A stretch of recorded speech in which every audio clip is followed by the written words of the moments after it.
Dun, dun, dun. Here we are. Wednesday night, keeping it Shrimple. I don't know, episode 35, I think. Yep, 35. I didn't put the number up there, so I had to kind of remember. How you doing, Brian? I'm good. How are you? Awesome, man. A lot of stuff going on, but we'll get to that in a minute. I want to say hello to the people that are here. We got Brendan from Misfit Reptiles. What's up? Frank Basanta. Hello. Ka in Texas. Master Aquatics. Just call me Eduardo. Hello, peoples. You can't say peoples. Oh, wait. I don't know. I don't know what you can or can't say. Who cares? You can say peoples. You can't say peoples. Pepperland Creek. I love shrimp. Jamie A. Hello. Jack in the shrimp tank. Shooter's range. Here. Check. Hopefully we have a strong stream tonight. Anyways, that's for you, Johnny. Did you put deodorant on? What's going on, Matt? Liquid Zoo. Dennis Christensen. Hello. Jess. Hey, how you doing, Jess? Good to see you. Dee Dee. Hello. I love shrimp. Yep, I love shrimp. How about we do that early today? I love shrimp. Who else loves shrimp? I love shrimp. Who else loves shrimp? I did it when you weren't speaking, Brian. Aren't you proud of me? I am. I don't feel picked on now. The abuse. Oh no, stop it. Emotional damage. Dee Dee. Strong stream. Yeah, Matt gets it. Mystery Snail Guardians. Hi, Annette. How you doing? Good to see everybody in here. Did I see Bunny Viper? Yes. Poop coffee. Yes, I know. I heard y'all talking about it. And oh, my goodness. That's ridiculous. Poop coffee? That sounds like something Johnny Depp would be drinking right now. It's Joey was explaining it. Something about they take the poop and the beans and from the monkeys. Yeah. They say that's it's super expensive and it's really good. Yeah, that's nasty. It's a big deal. It's a big deal. It's good to see you in here. I've heard about it. Know all about it. That's ridiculous. Yeah, except you were exceptionally brilliant in your live stream. I caught a little bit of that, Matt. Y'all did a good job. I like what you got going on. It was kind of funny when you used me as an example and they said, "Ooh, well, there's a problem already."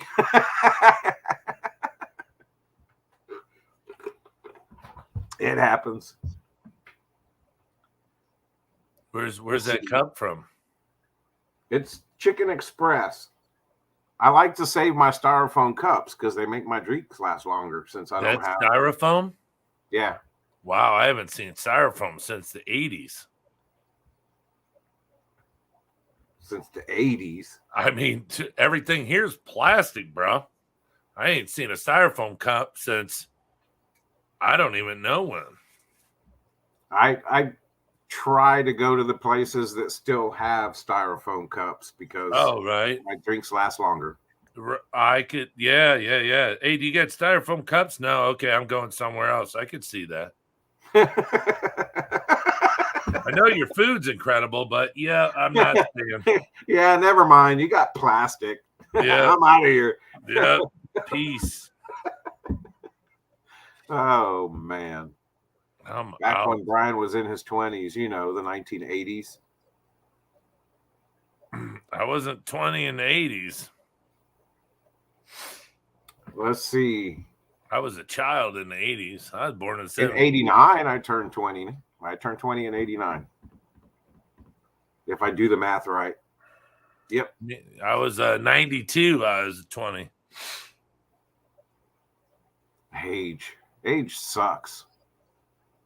Yeah, I actually got quite sad yesterday when I was realizing how old you were. Yeah, no, seriously, I was watching something.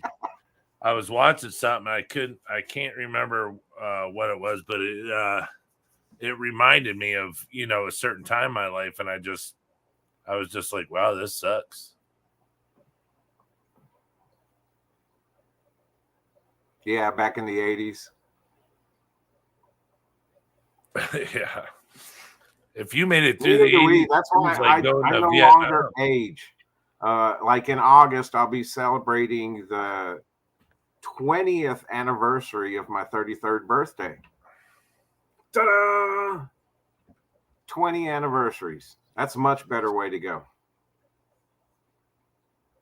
Wow, I've never heard it said like that. Well, 33 it's my favorite number. So that's like saying that was my favorite the year. New 50 or the new 30 or the new 40. It's like everyone keeps saying that so they don't have to say that they're old. Well, 50's the new 30, really? Then what was 30? Hell, when my mom passed away, she swore she was still 27. Well, so does mine, but she's got Alzheimer's. You're full of jokes. She still thinks that what was his Askedinana. Trying to think of that one president we had, Ronald Reagan. She still thinks Ronald Reagan's the president at times. Like, who's the president? Jimmy Carter? What? Oh, man. When I was a kid growing up through all those different presidents, I didn't realize some of the things that I'd remember as I got older about those presidencies.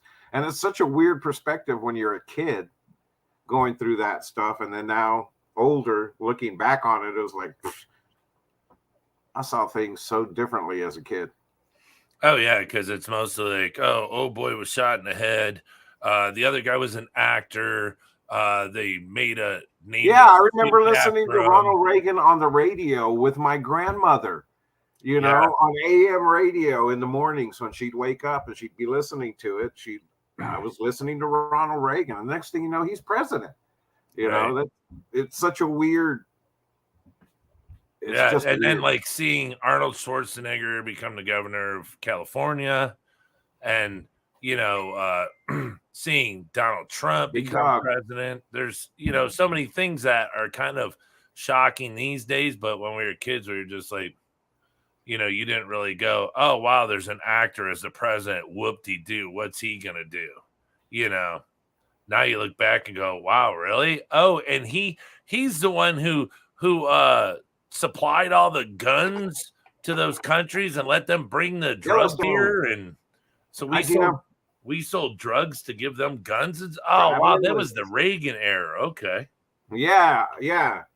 And then, of course, the scandals that happened later, as we got a little bit older. It's been fun. But so what? We're here to talk about shrimp, right? If we have to. If we have to, what? What's wrong with you? Oh man, just for that. I love shrimp. Who else loves shrimp? I love shrimp. Who else loves shrimp? It's just a joke. I love shrimp. Who else loves shrimp? I love shrimp. Who else loves shrimp? Oh, hey, what's up? Oh, sorry, I had to do that. Change the subject. How long can you keep shrimp in breeding fluval box? It depends. I can't give you a definite answer because it's varied.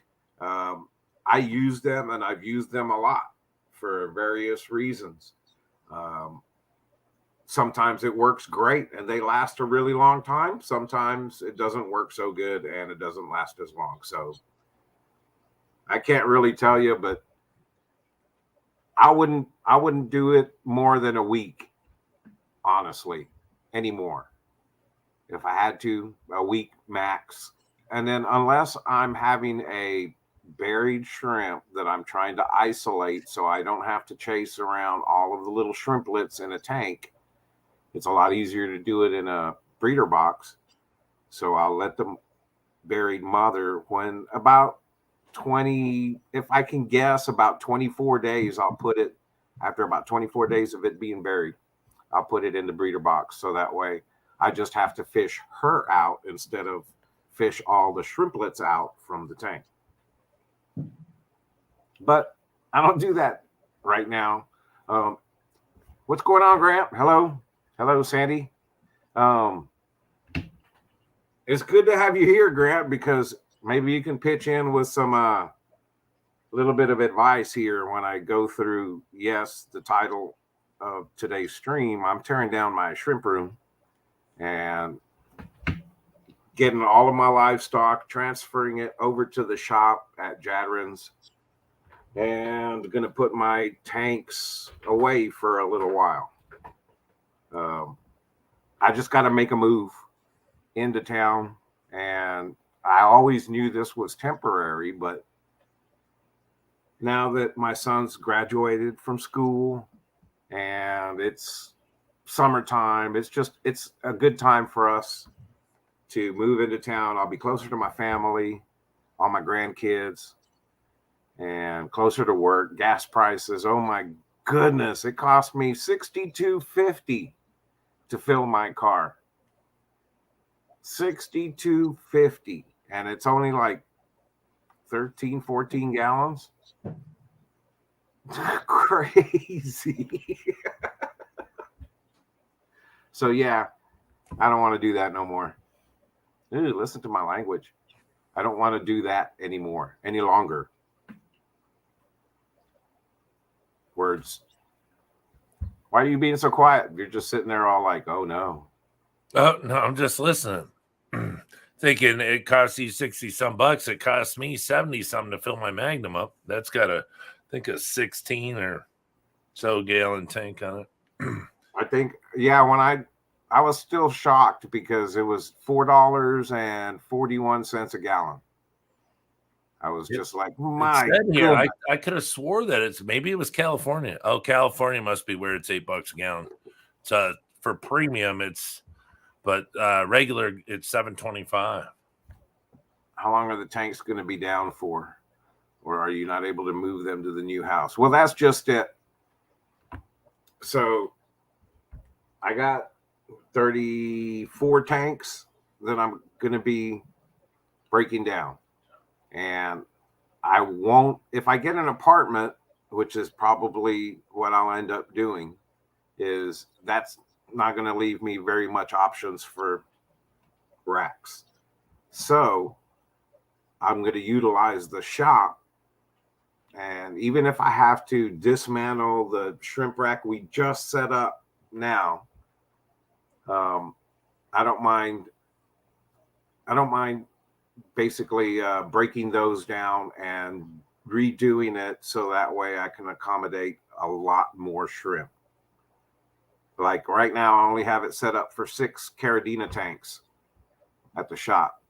So if I wanted to, I probably can double it by going down to 5.5 gallon tanks and get 12 of them in a rack in that same amount of space where I got 6 fluval flex tanks.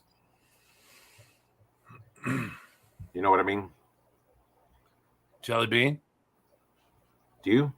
Were you even listening? Yes. What you're saying, of course. And then he asked orange eye red really, what's a good mix with it? Is that you have orange eye red really and you want to put something with it, or you're trying to see what you can do to get orange eye red really?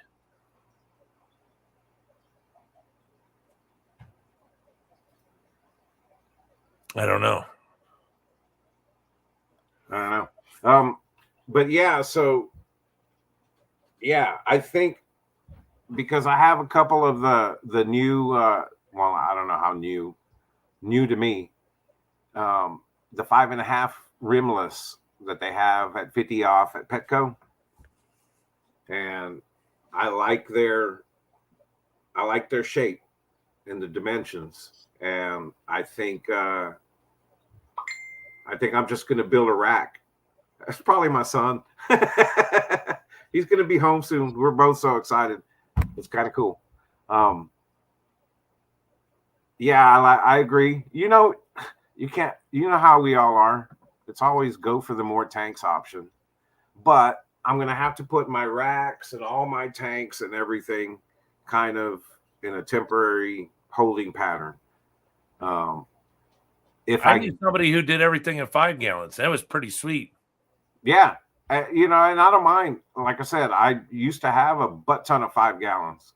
But I stopped buying them because when they had the $1 per gallon sale, the 5 gallon tanks were still $15 and the 10 gallon tanks were $10. So I just got a bunch of 10 gallon tanks.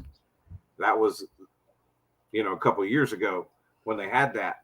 And then now with the 50 off, most of these tanks I already had, but the 10 gallons end up being $10 anyways with the 50 off sale. So these new rimless ones with the 50 off sale, 5.5 gallons are $20. So not bad. Are they rectangle or are they, I mean, that's dumb. Do they have corners or are they curved? They have corners. All 4? Yeah. And they're rimless. Are they long like the Fluval? They're not as thin. I think they're 8 3/8 wide and 16 and a half long. That's a 5 gallon? Yeah. It's 5.5 gallon. Rimless. Wow. Oh, wow. Oh, shoot. I would, man, because you could do 1, 2, 3, 4, 5, 6. I don't know, maybe 7. I would have to measure it, but I would get rid of all of my tanks to put up 5 gallon rimless tanks. I mean, just the look of that. For one, you can fit more on a shelf. 2, the look is way better. 3, you could snug them up really close together, so there's not so you're not having to worry about cleaning in between the tanks. Yeah, that's a really just thinking about it. So because it's like Robbie at Blue Crown, he has all rimless tanks, and yeah, there you go, Matt. I like low boys too. I wish I could get a bunch of I like what I see from the bookshelf. I think it's the 12 gallon ones. Those are sweet. But again, that much length, I just like the height. To me, it's a perfect shrimp tank height. That's them 33 and they a half. Still have a rim on the bottom. I don't know. I haven't seen them yet because I didn't pull them out of the box. Since I'm moving, that's what I did first. Was I got a couple of them so I could check them out, but I haven't gotten them out of the box because I've been packing everything.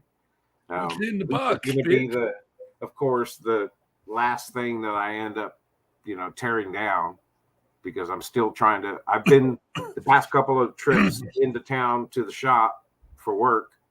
I've taken shrimp and taken a couple of some plants, some wasser tags, some mosses. Can't you just drain the tanks halfway or even 3/4?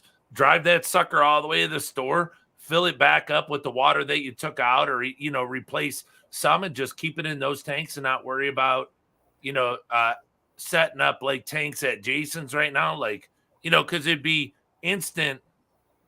You're up and running. You don't have to worry about any other tanks and I mean, you're the one that's running his whole business anyway. So just take the tanks in there, put them on a rack off to the side. I mean, you got brand new tanks. I mean, they're in great shape.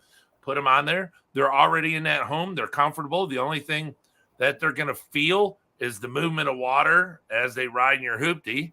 And then when they get for 62 miles. Yeah. Well, and then I'd rather bag them and move and then. Yeah, but it's not going to hurt them to leave them in the tank and then take the whole tank up there. So you're going to throw away your substrate and tear down the tank when, I mean, you paid for your. I know. I got a lot of substrate. Right. What am I going to do? Well, just think about it this way. What if, I don't know, what if something just happens really soon and you're able to get into something real fast and you want to bring your shrimp home? Now you can't because now you have to buy substrate all over again. You got to, start everything all over again. It's not going to hurt them shrimp to ride in the tank. If you drop it down to 3 inches of water in there, and it's not going to hurt the tank at all. I mean, I've transferred tanks with more water in them. Slide them in the back of your car, and drive them up to the store. And then just like, take a 5-gallon bucket or 2 5-gallon buckets and save some of the water out. So you're not doing that big of a refill, and then put tank water back in and then take a 5-gallon bucket or whatever, let's say you do them 60% the tank water and then fill them all up with all the RO water, the remineralized stuff at the shop, and your substrate's already done. The tanks are cycled. Everything's $1 million. You're not starting off new, and you're not having to go, God, I don't have enough tanks for Caradinas. Use yours until you can cycle some, I'm going to say that anyways, because I'm a shrimp nerd, and I'm going to be like, I don't have enough tanks. Right, but the thing is you could set tanks up, and when they're cycled, then take the shrimp out, empty your tanks, and do whatever, but at least you're not, because it's a lot of money. That's the bad thing is we don't look at, well, I'm sure we do look at, if we have to shut down tanks or something, we're like, oh my gosh, I paid $40 or $25 for the substrate and the rocks and, any decorations and plants, and, it sucks. So if I can move my tanks, and keep everything, I would.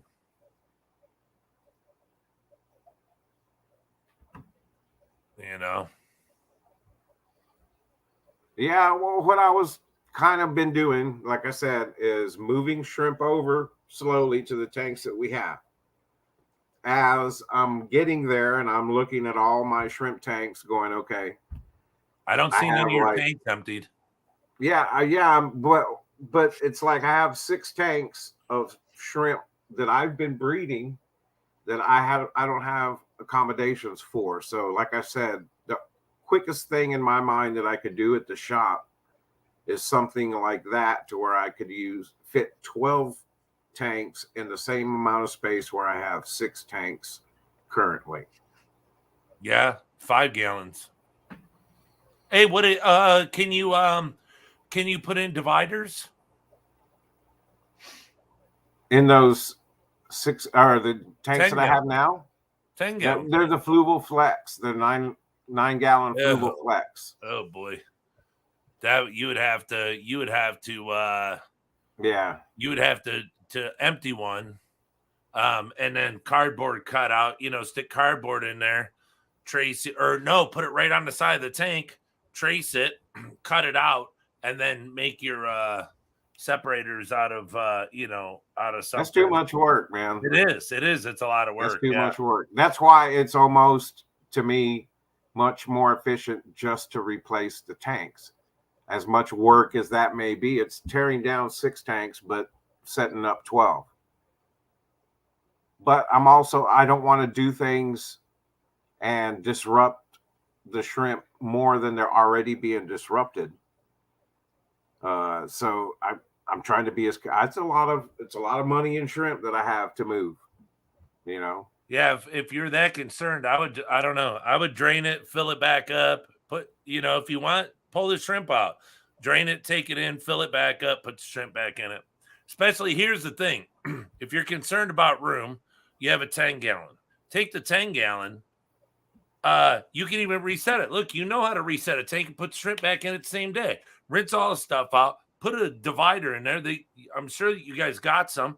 Put the divider in there, the screen stuff. Put 2 different types of shrimp in the same tank, but do that in your 10 gallons till your other stuff is set up and ready to go. I mean, you go put it in brand new tank sets where you're going to stress them out more than anything. Putting in a fresh tank with nothing, unless you got dirty sponges and all that stuff. But still, that's more of a threat and a stress on a shrimp than anything. I don't care what anybody says, but I mean, I could do 9 10-gallons because I think it's a 32 or 36-inch shelf rack. Yeah.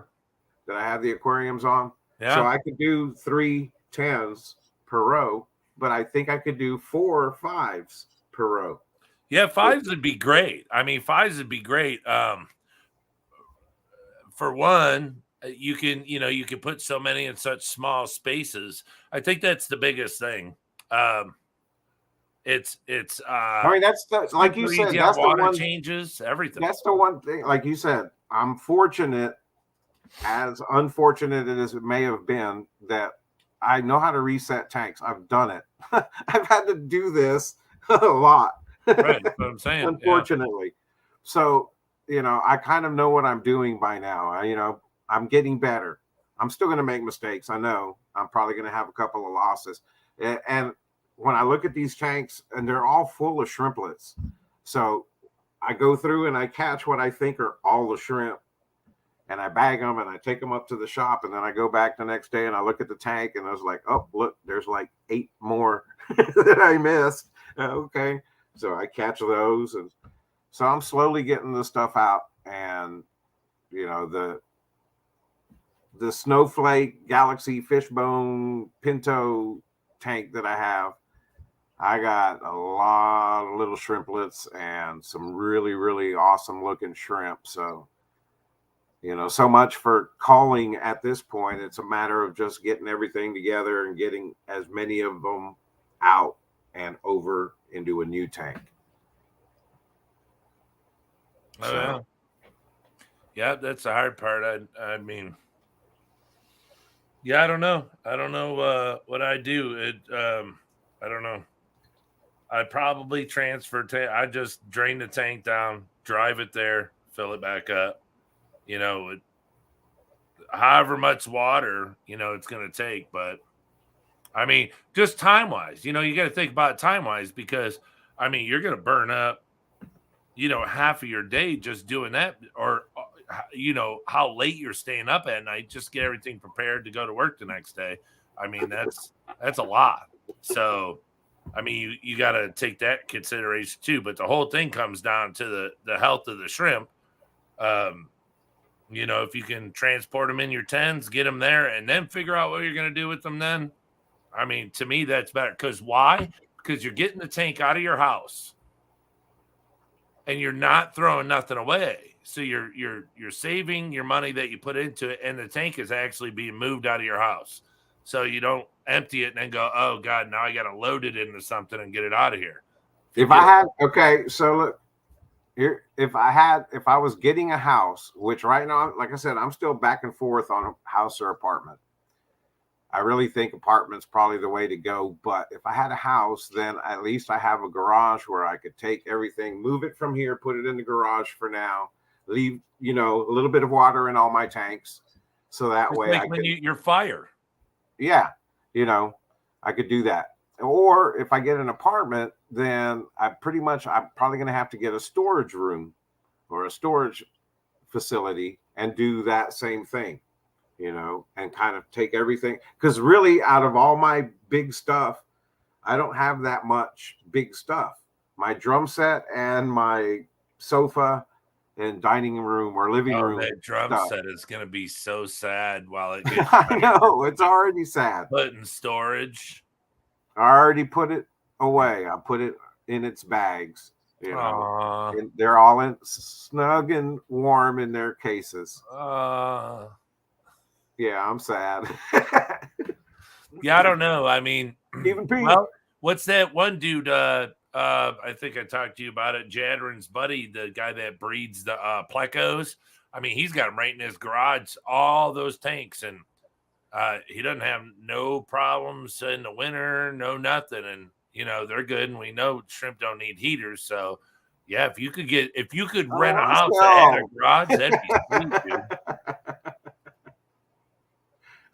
I don't want to sell.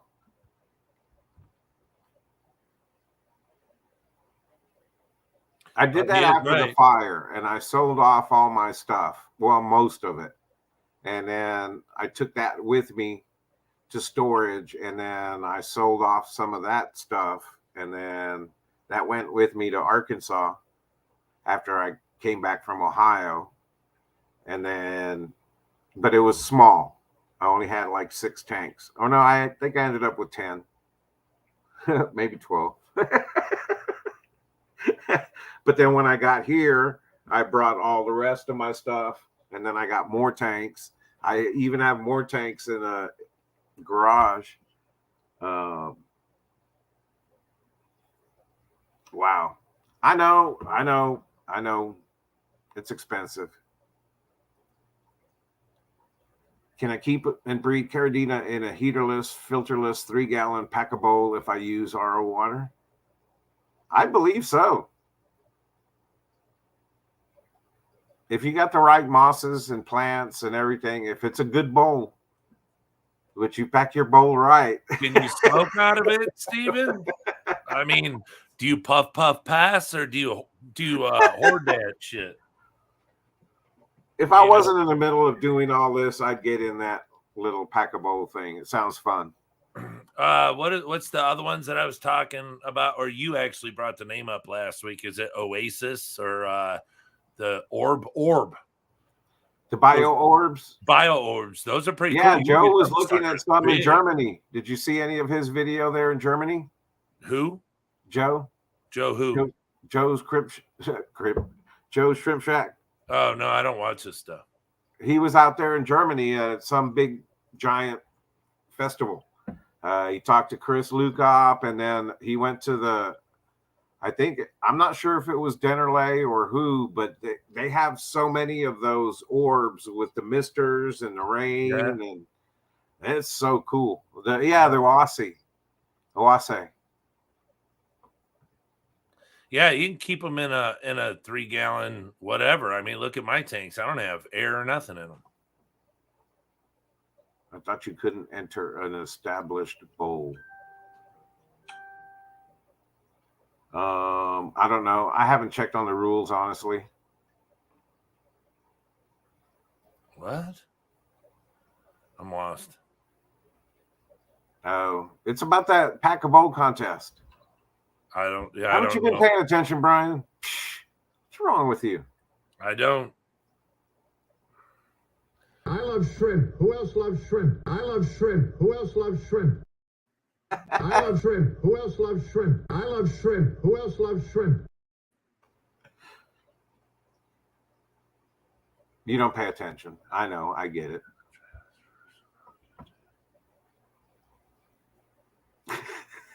Now you're not going to talk to me. No, it's not that. It couldn't be established before the start of the contest. It had to be a new setup. Yeah, I'm like I said, I've heard everybody. I've seen a little bit of the videos. Of course, I've seen the hashtag pack a bowl, but no.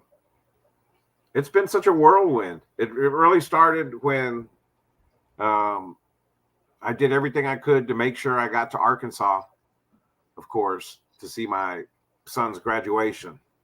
And so it was a whirlwind going to Arkansas, driving back, being overly excited. I mean, I can't help it. I'm so proud of the kid.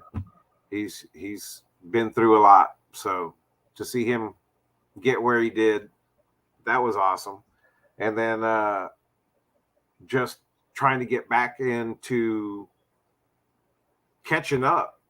I mean, I left on Friday, so by the time I got back Sunday, I felt like I was so far behind with maintenance on my tanks. And then going to work, getting home, trying to do a little bit at night, and doing the same thing Tuesday. By Wednesday, I was like, man, I'm so far behind. And then I started thinking, man, it's time. It's time for me to start figuring out where to go. And now it's teardown time and packing. Yeah, that's the hard part, is the packing part. Because you want to make sure that you get everything. Yeah, and so a lot of the stuff, like, I gotta wait for my son to get here too, because he's bringing a bunch of stuff that he took with him to Arkansas over the past couple of years while he's been going to school up there and at my nephew's place. So he's got to bring all that stuff back with him, and then we got to incorporate that into our new place. So, is your son going to live with you? Yeah, I mean, he's going to be going to college, but he's definitely going to be living with me when he's not in college, if that makes any sense. Oh, yeah, for sure. Yeah, he's going to need a place to crash. Yeah, he needs a place to call home. Yeah. Yeah, like I said, poor kid hasn't had a real home, so to speak, since we lost it in the fire. You know, his other home has been at school, which has been awesome. And I'm so thankful for that opportunity and that he was able to do that, because that helped both of us. You know, it gave us both the stability we needed to get back on our feet, so to speak. Oh, yeah. Yeah. What are you doing over there? You playing on your phone? You're playing Candy Crush, aren't you? No, I don't play games. No,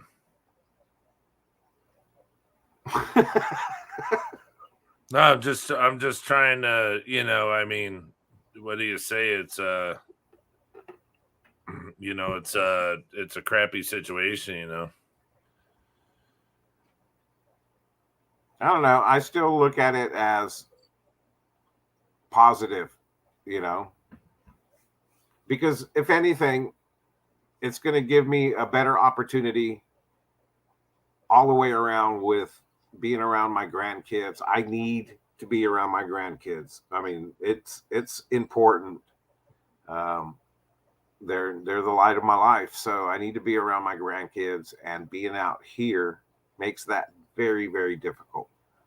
So that's number one. My son will be, unfortunately, I think he's a city boy, so he'll be a lot happier being in the mix and being around his friends that he hasn't seen in 2 years.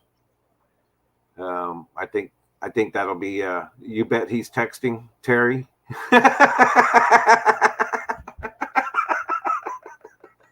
I have to. It's.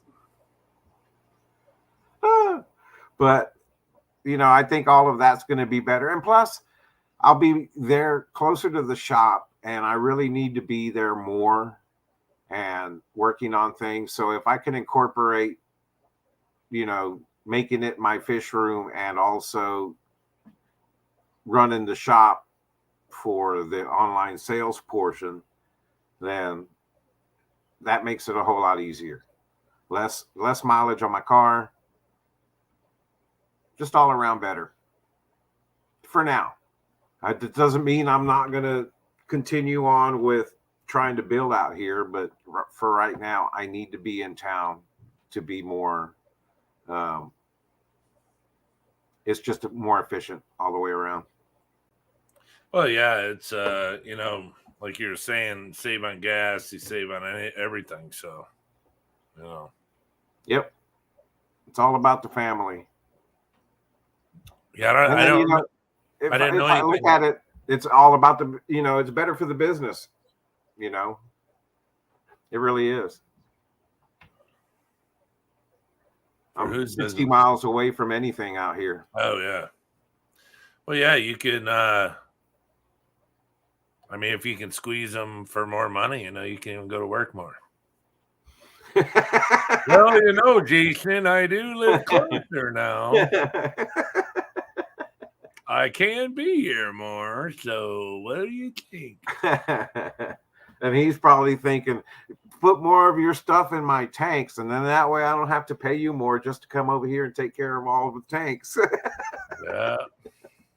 No, it's all good, man. I really enjoy being back there, and it's a world of difference so far. Just the little bit I've been able to accomplish in between bagging all the orders, but getting the plant tanks, situated, getting rid of duckweed. It's taken me forever. It's taken me all this time, and I think I've gotten rid of it in 8 tanks out of the 70 some odd tanks there are.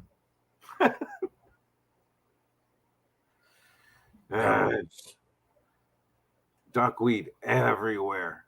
Mine just dies off. I mean, it's just I have one there that's 1, 2. I know there's 3, 4, 5, 6, 7 that are heavy. Other than that, out of all these tanks, that's a couple tanks that have some in it, but it dies away. I don't know. It's really weird.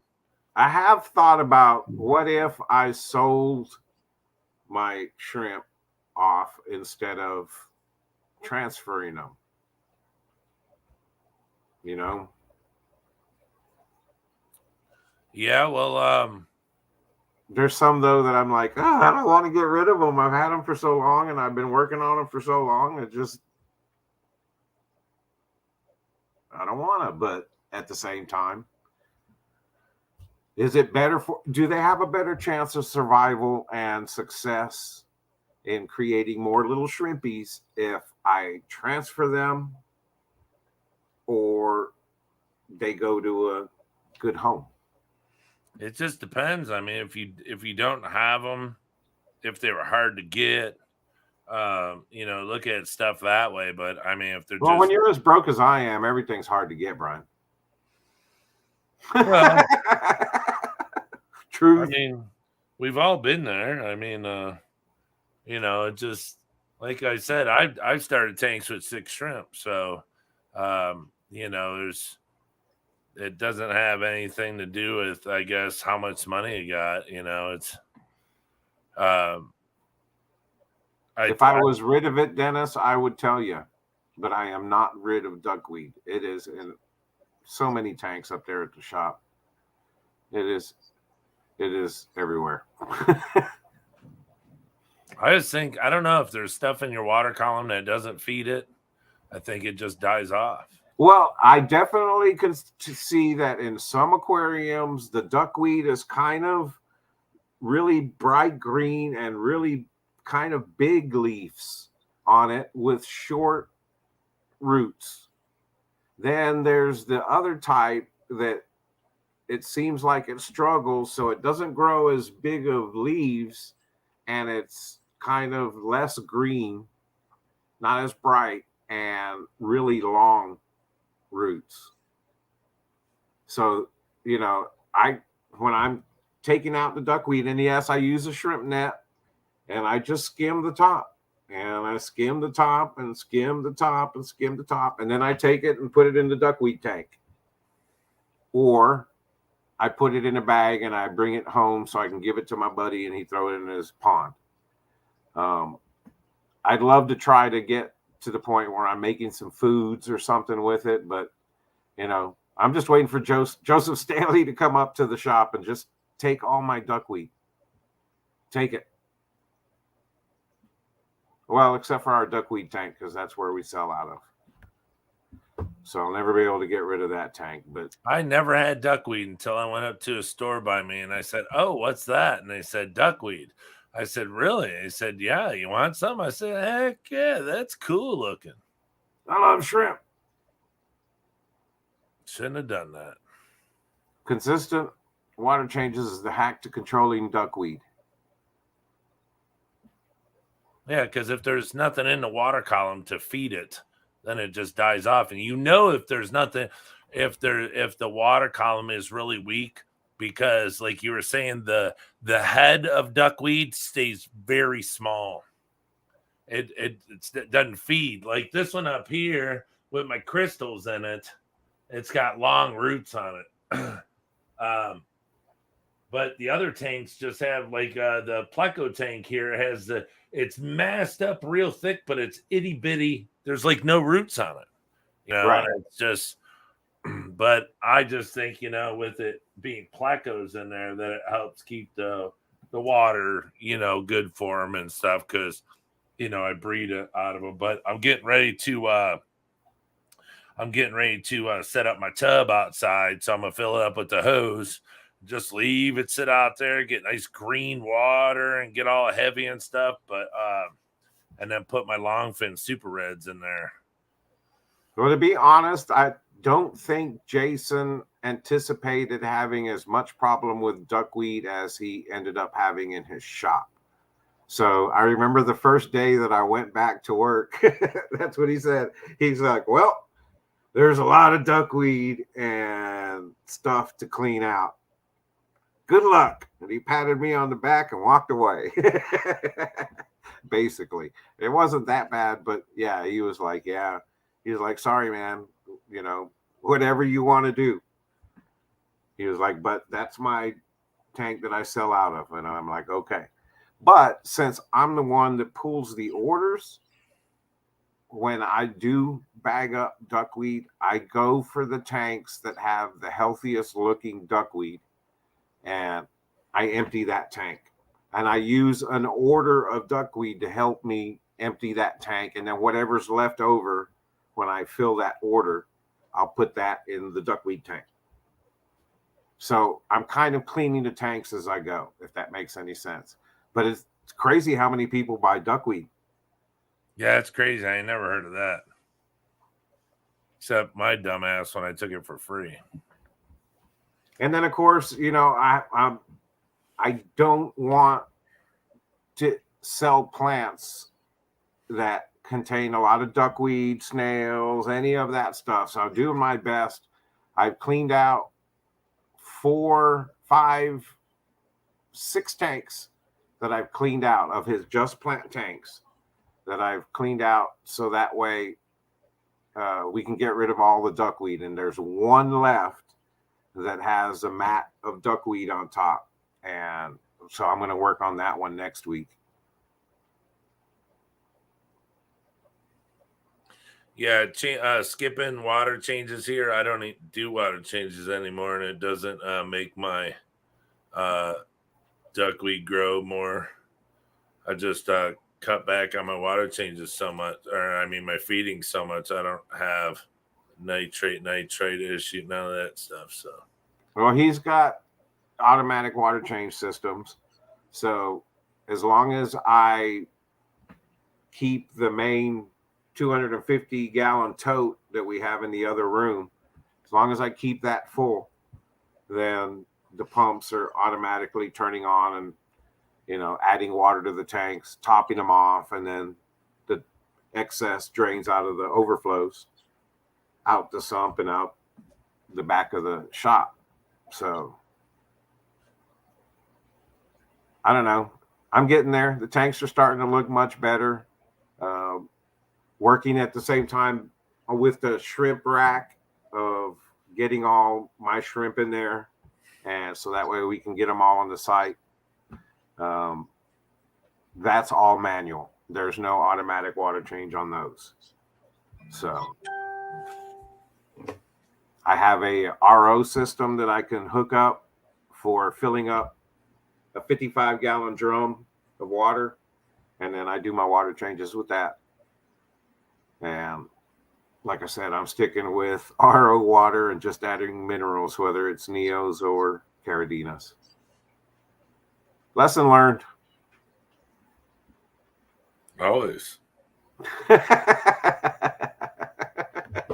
Only if you stop doing it. Yeah.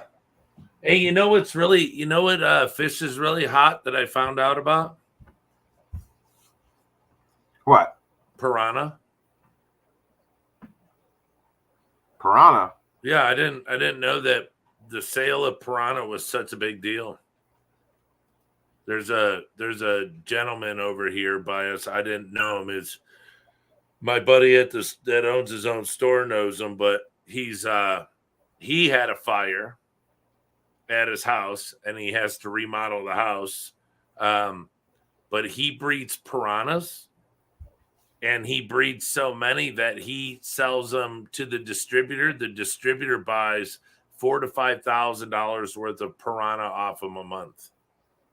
So he's moving it to my buddy's store, and my buddy is now going to take over that business and start selling it to the distributor. I was like, "You got to be kidding me!" He's like, "No." He's like, because in his back room, he's got these. People talk about having a low profile tank. Well, he has these black plastic. I don't know. It's probably 8 foot long by 15 foot, or 8 foot wide by 15 foot long. and they're super heavy, thick plastic, and he has it sitting on. He built these legs like a platform. He put it on it. He filled it up with salt water, and he has all of his little stuff in there growing. He has all the lights hanging over it. And he has the little fish swimming in there, and keeping everything clean. Well, I said, well, do you make money off of that? And he's like, not really. I said, so that's not growing corals and stuff? And he said, at the profit that guy makes breeding piranha, he said there's nothing in his store that could not be replaced by the piranha, because nothing makes that much profit in a store. I said, you got to be kidding me. He said, no. I said, well, I can understand that. That's why you got to move so much product, because you only make so much per, Right. So, but yeah, I guess the guy's coming up today or tomorrow to talk with them. Then they're going to move. He's moving his tanks and everything to my buddy's store, and he's ripping out his whole saltwater room in the back, and he's going to put them piranha in there and start breeding them. I was like, wow. Dang. So I thought that was pretty. We can't keep them down here in the South. Right. I told him, I said, I didn't know that. I said, here's the thing. If you breed piranha, I said, really, you're going to be able to go to a pet store once a month and sell piranha? He's like, I said, 30 of them? He's like, yeah, if you bring me 30 piranha, I won't have them in a month. He's like, so I'd buy them from you every single month. When I was up there in Fort Lewis, Washington, when I was in the Army, and of course, I got an aquarium. I've had aquariums since I was a kid, man, everywhere I go. But I got an aquarium. I set it up, and I went to the fish store and bought a piranha. And this fish that I don't know what it is. I've never seen it again, ever. Even to this day, I've never seen one of those. It's not a rope fish. It's not a dojo loach. It's kind of like looked like a freshwater eel. A fire eel? No, because it looked like, when it wanted to, it looked like a blade of grass. It could look like a piece of Val. It'd stick its head down and the tail would just be sticking up and it would look like a piece of Val. But it was such a cool fish. But I had that piranhas, and I was amazed because I'd never seen piranhas. We couldn't keep them down here in the South, but you could keep them up there in Washington State.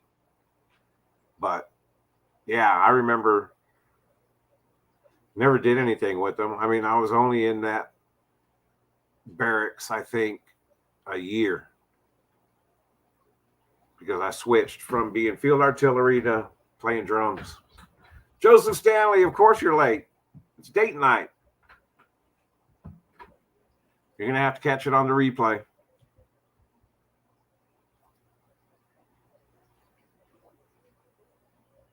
Yeah, you're right. That's why I say, when I'm away from, like I was Friday to Sunday, and then I worked Monday and Tuesday, by Wednesday, I felt like I was so far behind on my tank maintenance. That's what I'm saying. It feels so nice not to be a slave to my water changes anymore. To just dude in the window on the right. It's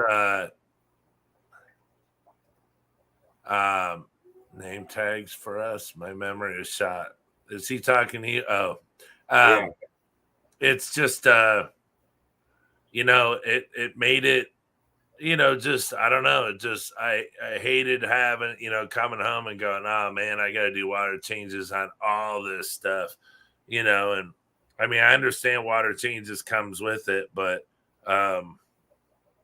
it just, it was one of the things that were kind of crappy about it. But now that I only do them once in a while. It's been 6 months. I just started doing a couple. I did like 10 and haven't even touched any of the other ones yet. So now that I was just distracted, squirrel.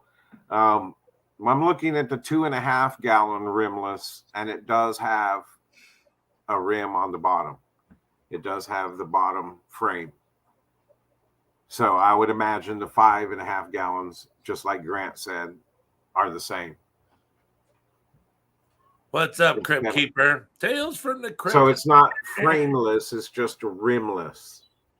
That's what the difference is, I think, between the frameless and the rimless. But I don't want to, I mean, I'd love to spend the money and get the badass, completely rimless, frameless.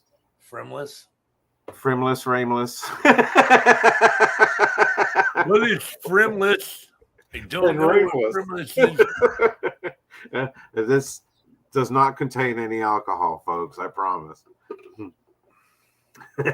Wink, wink. But frameless or rimless, they have some really nice. I'd love to get some cubes. I think those would be awesome. You can get some nice cubes and put them, a lot of them, and make a nice shrimp rack out of that. Aquarium is the one, the store down the street from me. I think they were 14s. I think they're 14 gallons or 7. Yeah, those cubes. Man, they're nice. Yeah, now those I just don't like no top, no bottom. To me, the glass thickness is a little questionable, and I've heard people have problems with those. So that, to me, I don't know if I want to go up that big with that thickness of glass. That's why I'll stick with the 2.5s, the 5.5s, of course, the 1 gallons. But what the hell you put? They're still expensive. Tim Gassetti, hello. SC Catahulas, hello. Man, we got some latecomers, but maybe that's because they expect us to go long because you talk so much. I'm quiet today. We got. I know, man. What's wrong with you? Probably just did a lot today. I got companies coming out doing siding and trim and all sorts of stuff. Burn. Yeah, I like the 60 gallons. The 60 gallons look nice, but I don't know if I really want to go with big tanks. I really don't. I like sticking with the tanks that I have. It was hard for me to get my 125. I mean, I had a 120, but it was only 4 foot long. And, it made it hard to get into because it was 2 foot deep. And it, reaching over the top of that sucker, getting to the back was dang near impossible. So, but since I've gotten the 125, it's bro is out.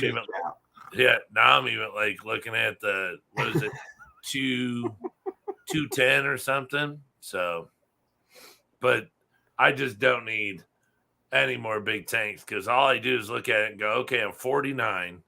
If I get a big tank and 5 years down the road, I'm not going to want to carry it out of my basement. So nope, we're good. Well, like I said, I still have PTSD from doing the Ohio fish rescue thing. I mean, that was what did you? That was my welcome to monster tanks and monster fish. It really was, because I had never been around tanks that big. I hadn't been around anything that big. The place itself is huge. It's not just Rich being big. His place is huge. So being there, seeing that, just all of a sudden thrown into it, and then wake up in the morning hungover. We got these huge stands and 24 people trying to move it. That's when I met Jack and Dan, Dan from Jack and Dan, and he was cool, dude. He's a drummer too, heavy metal drummer. But man, that move just gave me PTSD and made me realize I do not want big tanks. I don't. Tim Gazzetti's got a question for you. Where? Yeah. In breeding clown killie, would you use guppy grass, a bunch of stem plants, or mops? What worked for me is the Java fern that I have in there. It's super clean, and it's the cleanest Java fern I've ever had in any of my tanks, and it's growing really nicely. And I think that's a beautiful area. That's given me a lot of places for them, or given them a lot of places to spawn. I think that worked. And then having the floating water sprite, and the way that the water sprite roots grew down kind of like a mop. And I think that really helped a lot too. But guppy grass, I have another tank that I was going to transfer some clown killifish into with guppy grass. So I think that would work as long as you have some good floating plants and you have a nice ball of some kind of moss. Clean, and it's clean. Everything's got to be nice and clean. Well, yeah, didn't your mother tell you always clean your balls? Your moss balls. Saying, you can't have dirty, smelly balls. You're horrible. You call them Marissimo balls, moss balls, whatever. Wash your balls. Woohoo! Don't know who that is. You can always pay people to move your tanks, and I didn't want to stop me from getting big tanks. Oh, yeah, you're right. Yeah. I did think about that. Yep. Because the reason why I was thinking about it is because shut up, Matt. Yeah, I know he's not an Ohio Fish Rescue liker, is he? I think I remember that. I was thinking of going. I wanted to go cold water and just get all fish out of the lake and stuff, but then I was just thinking, well, I have this peacock bass. I'm trying to get another one, but I just think they're the coolest thing in the world. So, excuse me, I was thinking, man, if I had a 200 gallon, I'd get about 3 of them and just keep 3 of them, and that'd be it. But I don't know. It's just I know everyone's gonna say I'm wrong, but there's got to be a limit somewhere. There has to be a limit how big you go, and I don't know. I have my 125 down here. Me and my wife carried it down. That's it. I got the 40 breeder. I'll probably put them in a bigger tank, the puffers. But I mean, they like being in that 40 breeder. The ball sack. Clean. Thanks, Brian. Way to go, bro. See how you are? Hey, I thought we were trying to have a strong stream. It's just how it is. Everyone's got to clean their balls. Moss balls are better for you. Well, I'm just saying, there's a lot of people out there with balls. Yep, but no, yeah, with the killifish, like I said, I love shrimp. We all love shrimp. I love shrimp.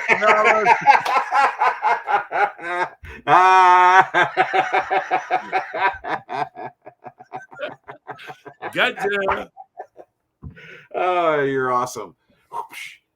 Do you prefer Neos or Caridina? Any favorite specific types? Once he clicks on that, I would have to say Caridina. I started with Neos. I love Neos, but to me, just in my abilities with what I do, Caridina are stronger shrimp to me, least in my waters, and their colors are more amazing than Neos. Neos, orange, blue, yellow, red, green, it's but with Caridina, there's it's like a Crayola box, it's just, I don't know. I love the Caridinas because of, yes, just like you said, there's more patterns, varieties that you can get out of it. The Neos, yeah, it's red, blue, green, blah, blah, blah. We got a couple of nice reelies, which is cool patterns. But where I really still really love the Neos is with the blue velvets and the snowballs. They're just so pretty. I like looking at those types of shrimp versus a solid color shrimp in a Neo. Does that make any sense? Maybe it's because, the blue velvets were some of my first shrimp that I kept, and they're still my favorites. Yeah, it's blue dreams are nice. Yeah. Blue So dreams are clip nice. it. I love shrimp. We all love shrimp. I love shrimp. We all love shrimp. There you go. But yeah, blue dreams are sweet. I mean, you I have some sun-kissed shrimp. Yeah, it's pumpkins, sun-kissed. They got 19 different names, but it's orange. Jason, you're colorblind. You can't see squat anyways.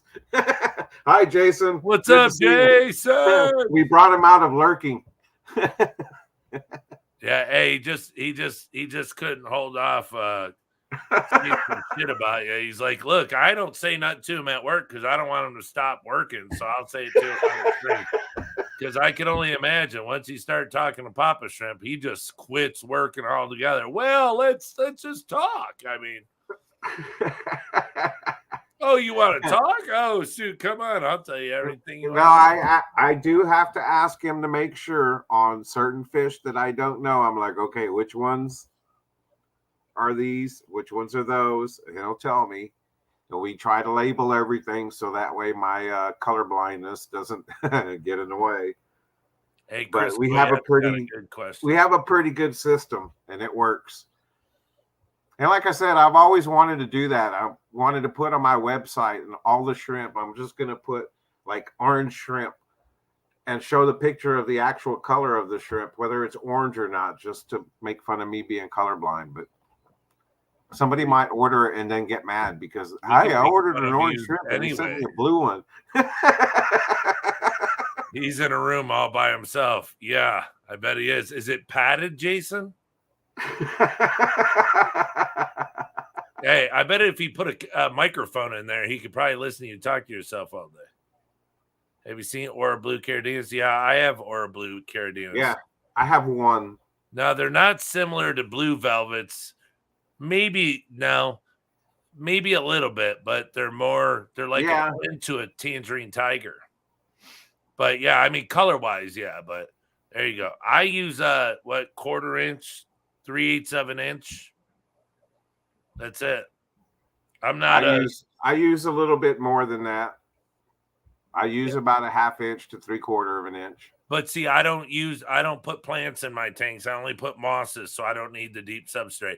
And here's the thing: if the 1/4 inch, or let's say 3/8, if the 3/8 keeps my water buffered, then I don't need to put an inch or 2 inches, or because I don't put anything in there. So how funny. It was padded. Oh yeah, but is there a microphone in there? That would be some hilarious. Yeah, shit. no. If he recorded put a camera in there, dude, and then the next video is going to be like behind the scenes with Papa Shrimp.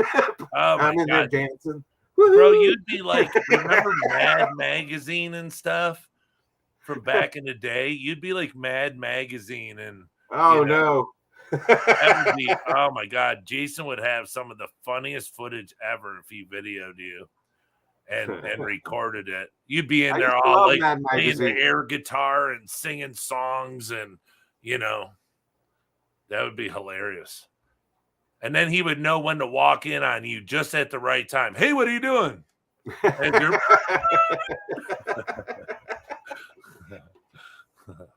Or you're playing drums on the top of the fish tank. Tink, tink, tink, tink, tink. All the fish and everything are freaking out. Now he knows why they're dying. I definitely do zone out a little bit in that room because there's nothing going on other than the bubbles of the aquariums. And there's no airflow in there either, is there? Is there a fan? Well, we have an AC, and I put a little piece of cardboard in the vents and kind of folded it so that way it kind of hit down on me a little bit because it gets pretty humid in there. Look, he's like, hit down on me a little bit. Yeah. And my hair starts flowing. Yeah. In the AC. Oh, my God. Here we go with the commercial. You're going to be all running through the shrimp room. It's slow motion as I'm bagging guppies. Yeah. Yeah, what was that song? Na, na, na, na, na. That song back from there. Na na na na na na. I'm like, oh, you want to hear us cussing because he overflowed water again? Yeah, that and guppy grass.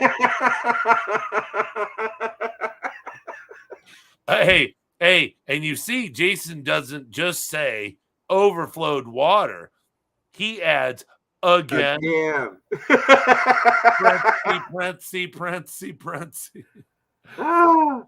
Yeah, but see, okay, here we go. Here's he the opened story, that door. Jason. You asked for it. You asked for it. We have all of these videos that Jason has done about all the things you have to have in a fish room, like the little meters to tell you beep, beep, beep, and remind you when things are overfilling. But we can't put that in our tub in the back room because you wouldn't hear it anyways. It's in the back room. Hey, so, you have a that's phone, what right? I end up overflowing. And your phone has an alarm on it, right? So if you set the alarm, you'll always have to go back there and check it. Set it for a half hour, and in 30 minutes, your alarm's going to go off. Now, if you're not too burnt out, you're not going to go, what was that alarm for? You're going to go, oh, wow. Too burnt out. I was going to check. Well, I mean, you did, play in a band in the 80s and 90s. So, it's. But that's what I do when I'm filling up. When I'm running my RO, I set my alarm 2.5 hours. And I come down, check it. If it still has time, I reset it for 20 minutes. You should have seen it the other day when it happened. It was last week. And I run out of the room and I go check the big reservoir. And I was like, shit, and I run back. Oops, sorry. Beep. So I run back into the fish room and I grab the wet dry vac and I'm in there. Jason pops his head in there and is laughing. Welcome to my world. And I was like, that thing fills up fast. He was like, 38 minutes. I've timed it. Damn it. You got a more powerful pump since I was here last time. It was 42 then. Yeah. So, yeah, I got out that shop vac, Always at the ready. A Crypt Keeper asks if you could put in too much substrate, or will it only buffer to a certain amount? If you have a different answer than me, but in my opinion, you could put 5 feet in there. If it only buffers to 6, it only buffer to 6. It's just you're wasting money putting all that substrate in there. How do you feel about that? I think if you can put too much, because then it loses its effect because there's not enough water flowing through it to help it absorb or do anything. So yeah, I think you could probably get too much because maybe not. Maybe a deep substrate with active is just as good. But I mean, I'll admit, in some tanks I have 3 inches of substrate, in some tanks I have 2 inches of substrate, in some tanks I have, an inch. That's a Polish tape measure for you. I just think it doesn't really matter. It won't buffer more if you have more substrate. Yeah, I agree. That's what I'm saying. You're just wasting your money putting it real thick. Now, you could put it real thick if you want to put plants and, all that cool stuff in there, or have a real, have it pitched from the front to the back and make it look cool. Well, yeah, go ahead. But just know that it's not going to help any more doing it, but it will help if you want to, scape your tank real cool. So, is that... Go ahead. I was just saying, have fun. Tank maintenance. So I've been doing 1 to 2.5 inch on a slope planet shrimp tanks. Too deep or not? No, I think that's good. He's doing a slope. That's what I'm saying. If you're going from the front to deep in the back, yeah, that's cool because you could plan everything. But you could put 5 feet in there and it ain't gonna hurt nothing. It's just how deep your wallet is. That's it. It's just it's just how it is. Like I said, when I revert back to some of the tanks that I first set up before the fire, that I had tanks that I didn't pay attention. I thought everything needed fluval for my style of tank setup, the way that I planted my tanks, the way that what I wanted to keep. And so all my Neos, like I said, were in very heavily planted fluval tanks. I had great success with all of my Neos, and it wasn't until at one point I decided to convert over to Caradina after Chicago Aquashella. I decided I wanted to start getting into some Caradina, and that's when I expanded and started building my fish room in the garage. So that's why most of my Caradina survived, because they were not in the room that had the fire with all my Neos. I don't know how many colonies explode in Caradina water with Caradinas. I've had Neos in there. And they just both just exploded at the same time, because when I first, back in the day, they would say, well, one of the two species will take, they'll become like the tank boss, and they'll be the ones that are the ones that breed, and the other ones not so much. Well, I would get, it would be like back and forth. My Neos would have a birthing or two, and then the Caradina would get pregnant. And I was like, wow, this is really cool. I'm running two types of shrimp out of one tank. Right. And it looks really cool because of the, the colors, and they don't interbreed, so it's even better. Be at Chicago Shella this year. You will. Man. It's here's the thing is or what? You're not gonna go? Nah, it's I'll probably go. I mean, I want to. Brightwell is not an active substrate, by the way. Great for Neos, not Caradina. I would love to go. I mean, I want to go, but I'm probably going to take Luke and the wife, because they asked me to go last year and see if it was cool, if it was worth them going, because they never been there. So I don't know if we can find a way to stay there, a night or something, or because when did you say it was? Do you remember? Chicago was in October. Oh, okay, because I'm going to Las Vegas, July. I think it's 10th through the 14th. I think I just got another email today. So if you're in Las Vegas, come see me. But it'd be cool to go. It was just, there's a lot of people I'd like to see there. Like, for one, but like Jason, and just not, how do I say this and not sound rude? I met everyone that I met the first time. I would like to meet more this time. People that I haven't met yet, I would like to meet them. And with it being Chicago, it might Jazz. be too far. Huh? Yeah. That's what I'm saying. People you haven't met. Yes. And it's like everyone, but the bad thing is like, I don't go to Florida and Texas because it's far away. Chicago's 5 hours straight drive. So I just drive there. But that's the crappy thing is, meeting more people that we talk to is the hard part, because we all live so far from it. But I really be more excited if more people go that I have not met yet. The people that I have met, to see them again would be great, but to meet new people, to finally meet people that I've met on here, that would make it super interesting and super fun again. Because, you won't come down to Texas. Well, I will, you're chicken. I told you, come down. It's my birthday weekend. That weekend of Aquashella, right after that is my birthday weekend. So, or birthday. Are we staying at Jason's house? Yeah.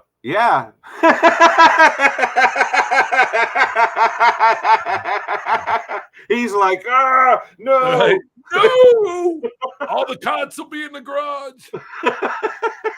I need help emptying tanks. Yeah, I think my wife said it's like 12 hours. I could probably drive 12 hours. LOL, no.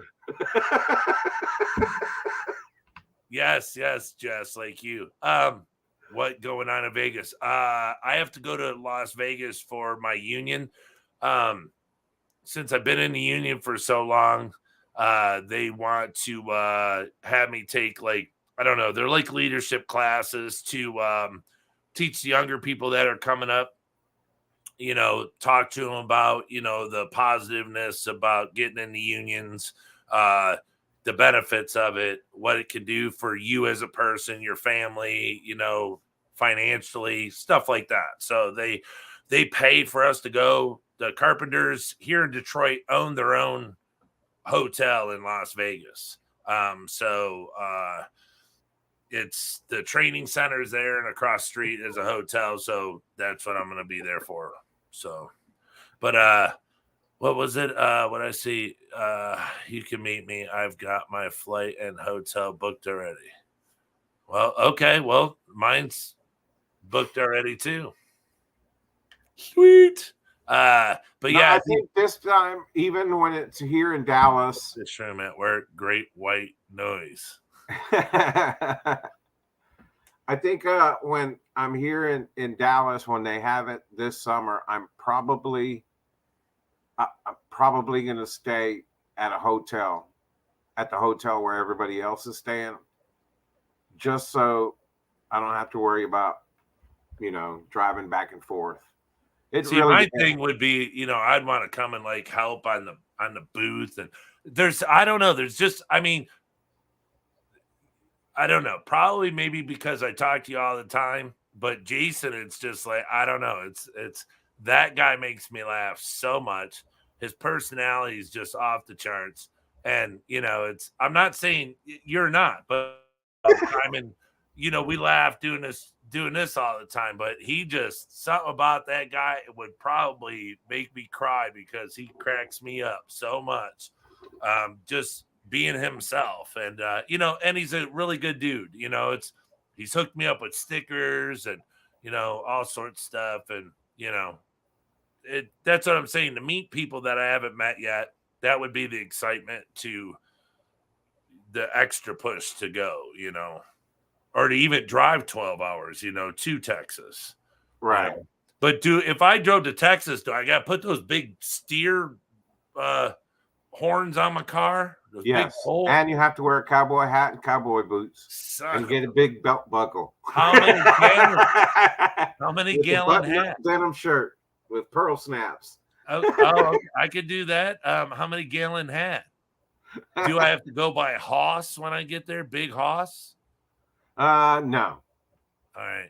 I am 6'8", 300 pounds. It would fit. Oh, Amazon Research Center. There, look at that. He says I'm blessing. Well, you don't. It's just, I think you're a really good dude. Remember what's the question we had last week? About? Can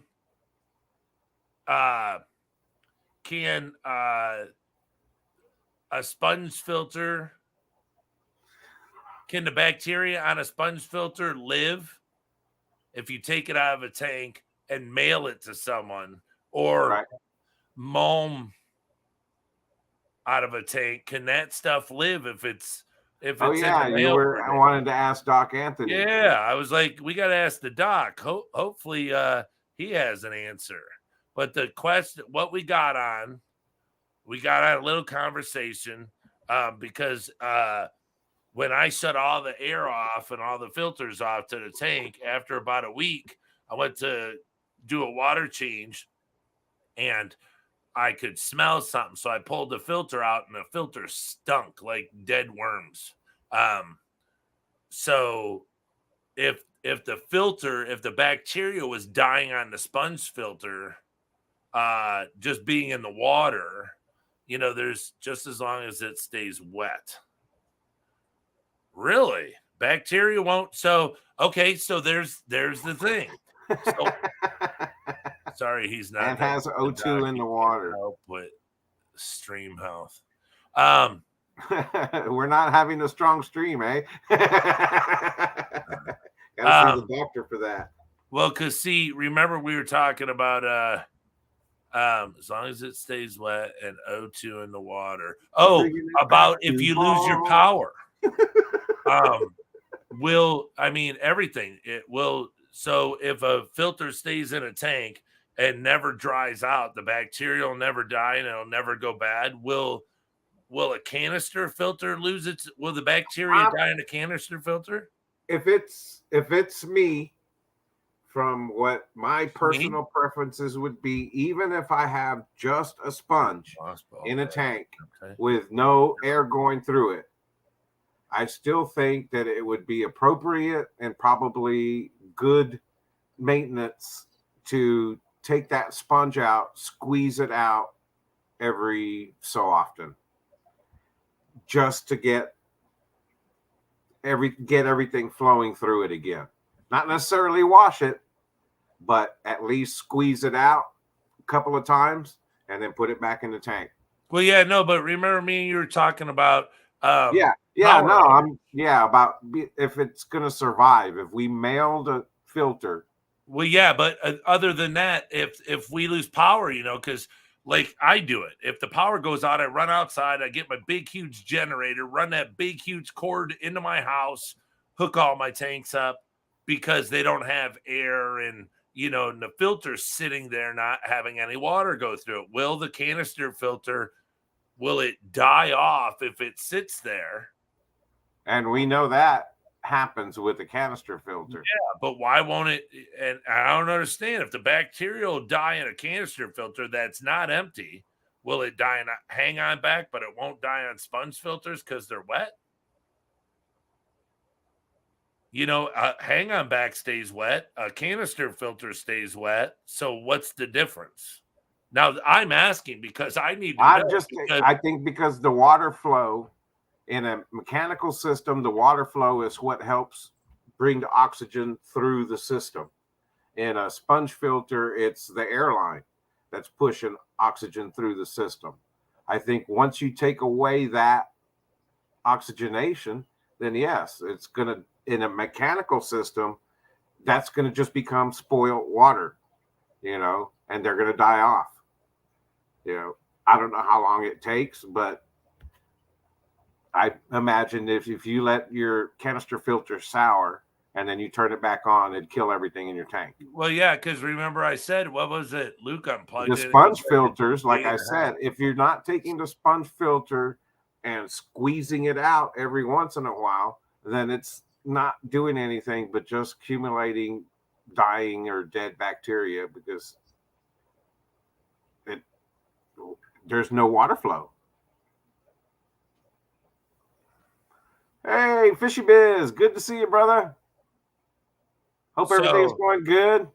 So I saw all the stuff with your students, man. That's a really cool project. That was really awesome.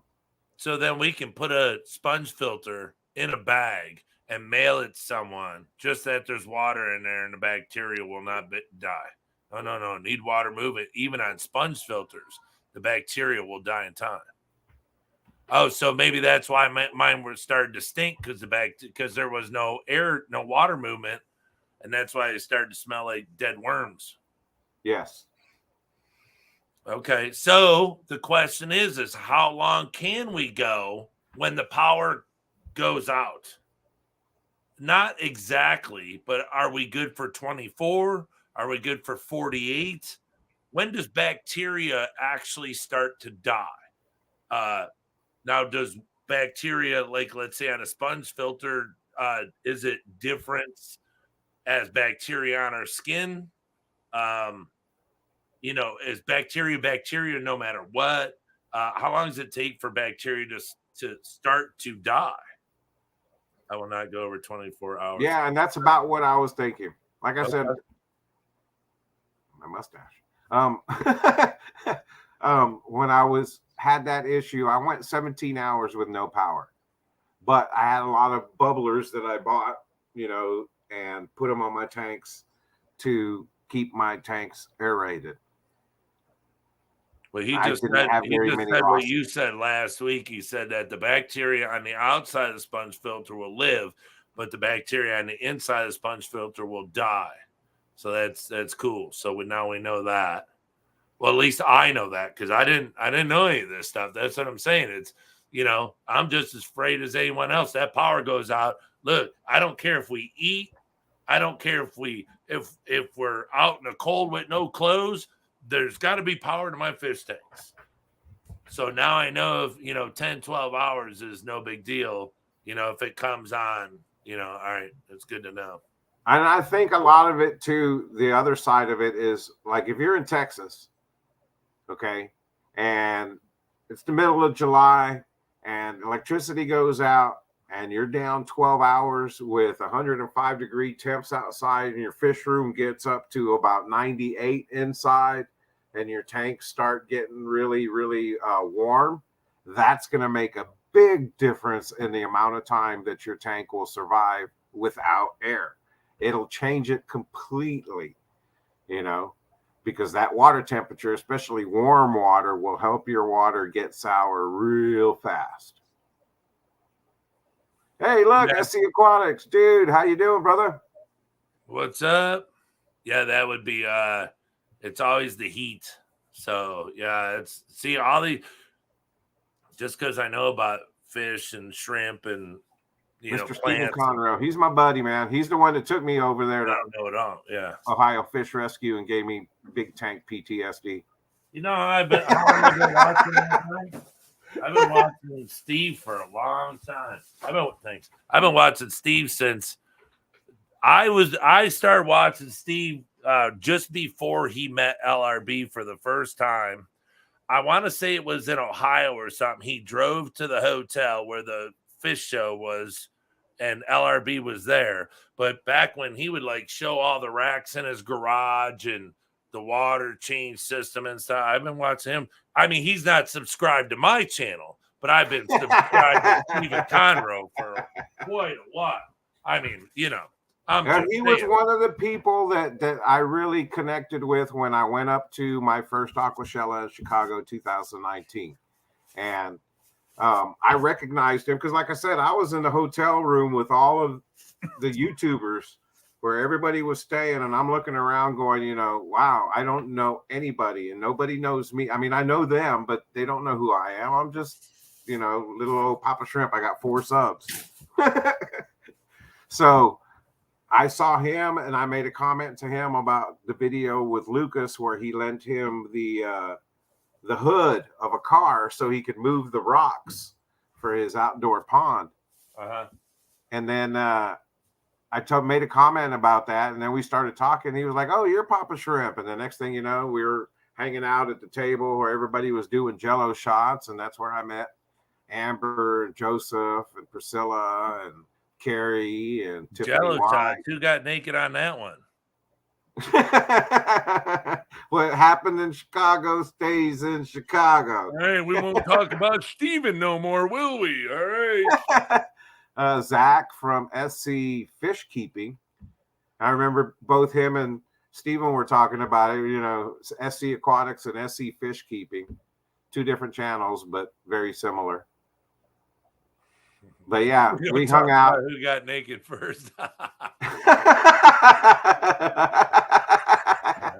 Hey, here's another thing. That's what I'm saying. I watch this guy all the time. He just don't watch me. Hint, hint. Hey, that Ohio Fish Rescue, not for nothing, but they need to well, they did. I think he did quite a bit, but that Steven boy, he went over there, welded huge racks for those massive tanks out of all that square. I was there with him. Yeah, but what I'm saying is this guy for nothing went over there and did that. To help them out. It's not like they're paying them and all this stuff. Oh, yeah. It was a long drive for him. I think it was an hour and a half or 2-hour drive for him to go. I don't know, but he was going there all the time to help. Every weekend, every other weekend. Then he started getting his drone camera and doing the pond build. Yeah. All I'm saying is that guy put in a lot of time for that place to help them advance, so. If you have not went and seen SC Aquatics, go and check out his channel. That's why, like I said, when I was up there in Ohio, and I'm like, hey, dude, I'm up here in Ohio, and I ain't got nothing to do. I don't know what I'm going to do. And he was like, hey, come up here to, Ohio Fish Rescue with me. Bacteria that so I did. You use it all the time. What is that? Do you use the bacteria that you sell? Do you use it all the time? I don't sell bacteria, but if you want some, I'll sell you some. You don't have any nitrifying bacteria? Oh, Nutrifying. Yeah. Oh, yeah. I have this and I have it in the smaller one. I thought we were talking about, how people sell out of their tanks. Yeah, I got that. That's why I was like, you want some? I'll sell you some bacteria. I mean, but these are the bigger ones. And then we have the smaller ones too. So these are 15, these are 25. Once these are gone, they're gone because he doesn't make them like that anymore. Blue Crown has them in the smaller bottles now. So we both, carry it. So, but do you use it all the time? No. Once you set your tank, that's, you put it in, use it, build up your, all the benefits in there. And then, what he suggests is that you put 1 ml every time you do a water change. So just squirt 1 ml in there to help keep a really healthy bacteria colony in the tank as time goes on. But other than that, that's it. You don't use it all the time.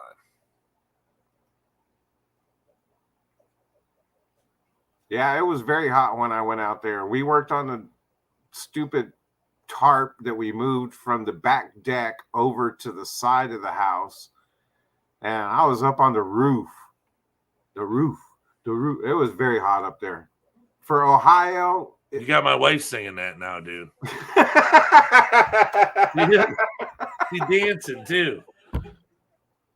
She's like, the roof was on fire. That's what it felt like. It was pretty rough.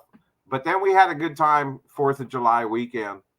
That was the 4th of July weekend. We went out to a party, saw a bunch of fireworks, really nice fireworks show. Ate a bunch of pizza. Steven's supposed to move, but he had that just gargantuan fish tank put in his garage. Now he has to go, I got to move, but geez, I got to move that tank.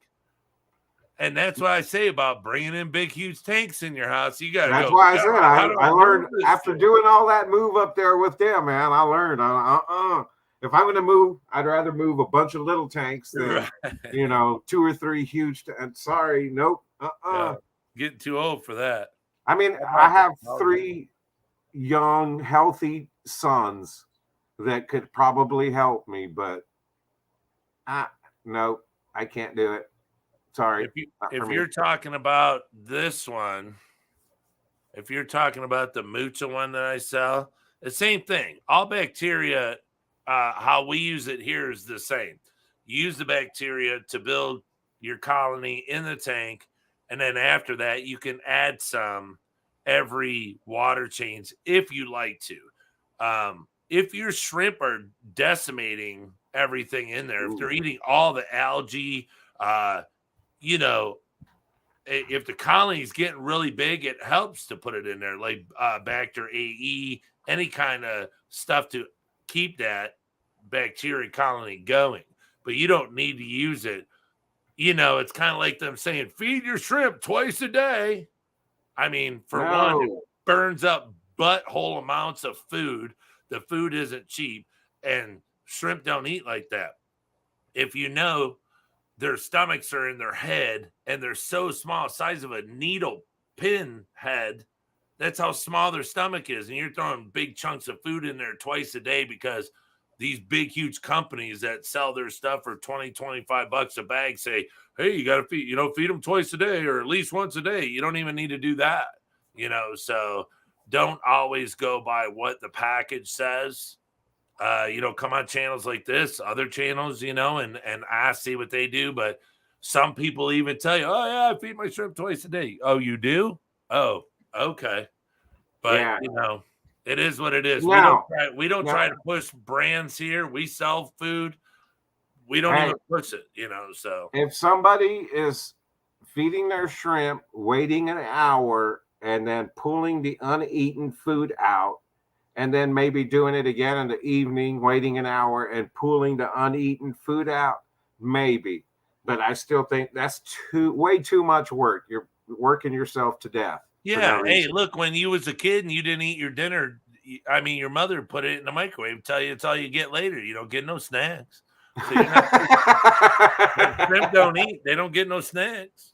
That's all it is. You can't have any pudding if you don't eat your meat. Yeah. Okay. That's the aquatics. One day the tanks can't go with me. What about your pond tank that or the pool that you had in your driveway with 800 guppies in it? You going to do that again this year? Do you have time for that? Because I was thinking about, I actually saw a pool for sale, a small, little bigger than the one you had in your driveway. They wanted $50 for it. I was like, ooh, I could throw some guppies from Jadron in there. Oh, wait, I edited it. I took off the... Stupid. I'm selling things on stockmytank.com. Go there, or on Jadron Aquatics. And I'm, in my front pocket. Pond's still set up from last year. I haven't moved. Oh, thanks, Matt. Yeah, sweet. Well, yeah, that's cool because you probably don't even need to do. You probably just hit an air pump on there and get all that stuff going and burn off anything that's in there and add new water. God, the guppies would go crazy in that. All the bugs and everything. Shit. Yeah, so that might be an option. What do you think, man? Should I do like a fire sale and sell my stuff? Is that better for the shrimp? Do they have a better chance that way, or it all comes down to, you can to get them in other people's hands, because hopefully, that, something bad doesn't happen and they lose them. I mean, I sell to one person quite a bit, and they're always messaging me like 2 months later, hey, I need this shrimp. I'm like, didn't I just send you some? And they're like, oh, well, this happened. And I'm like, oh, boy. So I had to check my water, and then I had the only bad thing is if you sell the whole colony, you're not going to be able to breed anymore. And if they're hard to get for you, or if they're more expensive shrimp, like here's a good thing. My buddy at the store wants to buy my whole crystal red colony, and I thought to myself, God, I got such beautiful crystal reds because I mixed them with the pure red line. I was like, yeah, I don't know about that. I'd have to keep like 2 females and a male, move them over into one of these tanks, and I'll just take them the whole tank, take it up there and be like, here, give me however much. You can have all the moss and everything. There you go. But I'm going to keep, and I'm going to start the colony all over again, So, I mean, you can, but I mean, it's like my Dragon Blood Blues. It's like I couldn't sell off the whole colony of that. It's like, God, it took me forever to get them going. Now my Black Dragons produce the Dragon Blood Blues, so it's like, and I'm to the point to where, look, I don't know how Grant Eater does anything because I've gotten down consolidating this far, and I may be able to get rid of one more tank. Other than that, I'm just like, oh, I don't want to get rid of those. They're so cool. Oh, I don't want to get rid of those. I love that color. And it's like, I screwed myself getting all this stuff because now I can't consolidate down anymore.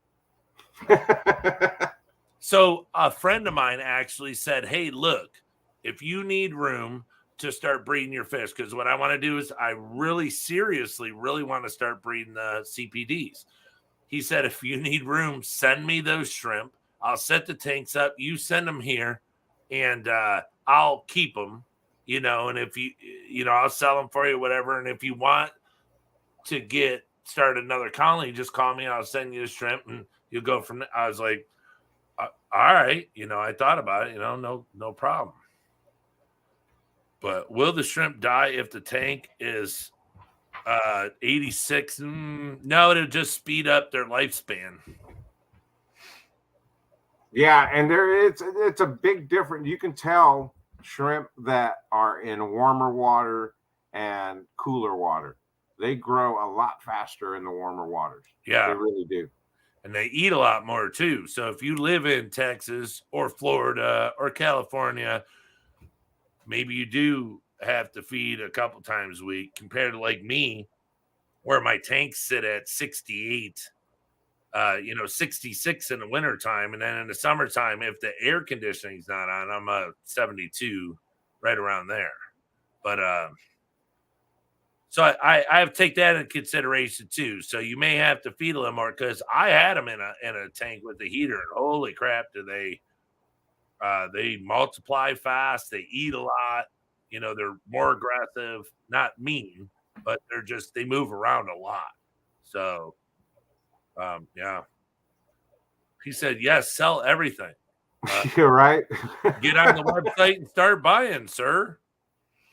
Right. Get all these tanks, I'll sell it all to you, and then I'll start all over. Yeah, I thought about that. Like, what if I sold all the shrimp that I have, even my high-end shrimp? That would help. It would really help make the move much more comfortable. For sure. But it's like losing a puppy or something. You're gonna be just gonna be like, man. I mean, I know I could start all over again. I know. Trust me. I've done it. Well, no, I know what you're saying, because like I look at these CPDs and they got to be some of the prettiest fish I've ever seen, because like I really like trout fish. The looks of them. I think they're incredibly beautiful. Just the shape of them, the face and everything. And I look at these, I'm just like, there's no way that I'm moving not back into gonna just town. get tons of these. I'm moving back into town, Stephen. I live on the outskirts of DFW now, about 60 miles away from where Jadwin Aquatics is. So it's just, since my son is graduated from school now, or high school, and going to start college, and my family's all in town, I want to get back. It's good timing. I was supposed to have had stuff built last year, so I wouldn't have to move back in town, but my heart kind of changed things. Yeah, 60 miles.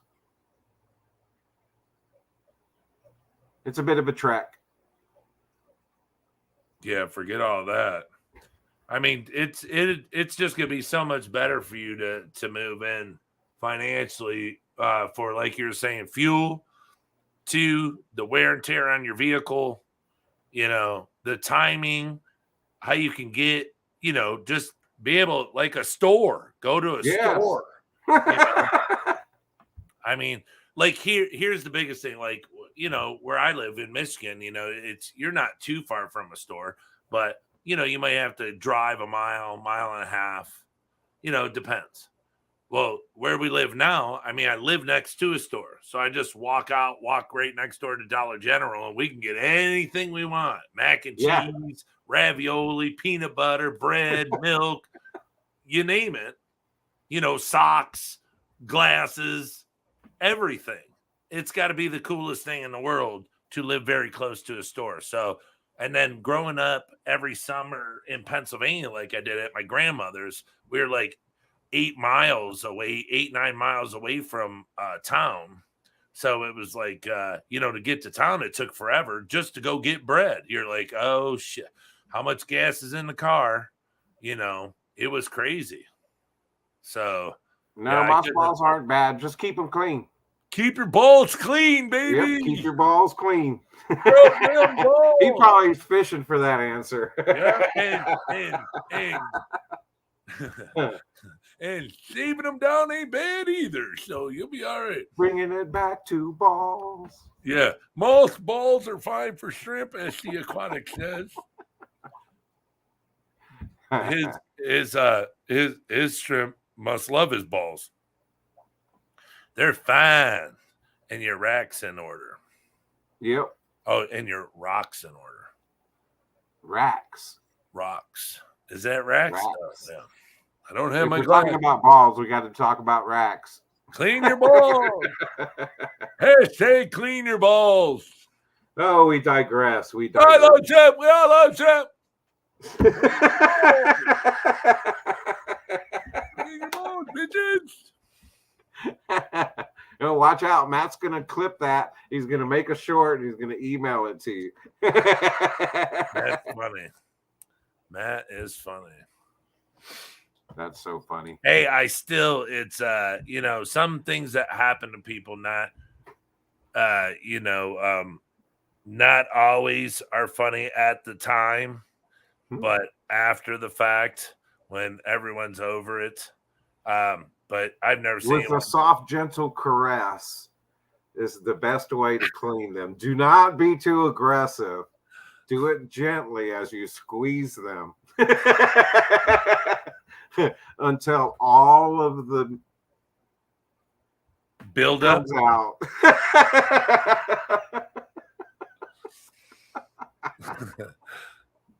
It says, "Oh, y'all are horrible." That big dog, I cleaned them gently with water. Are we talking about balls or racks? Racks of balls. See, and another thing is size of your balls. How big are your balls? I mean, they start off small, then they grow big. And of course, it depends on where you get them from, too, because I know that some of the moss balls that were going around for a while had some nasty critters living in them. Same thing as there was another product that was out there. What was it that had something, like an invasive snail in it? Yeah, I can't. God, what was it? I know the Marissimo balls were bad, and I started looking at my tanks. I was like, wait a minute, I've owned these things for like 3 years. They should be fine. But yeah, it was something. I can't remember what it was. I don't even know if I threw that freshwater mussels. Yeah, it was something. Something was pretty nasty in them. I don't know how it got in there. Oh yeah, freshwater mussels. I think it got overshadowed by the whole pandemic thing because it was around the same time. Oh, I got a question for everyone. Has anyone noticed in their LFS or anything, or talked to anybody? My buddy at the LFS says that things are starting to get with the rise in prices and everything, the economy, that people are starting to kind of get out of the hobby and they're dumping their tanks off at the fish stores, selling all their stuff.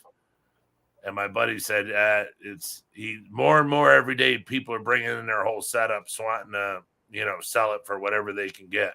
And I just didn't know if that was everywhere or, because I asked him why. He said money.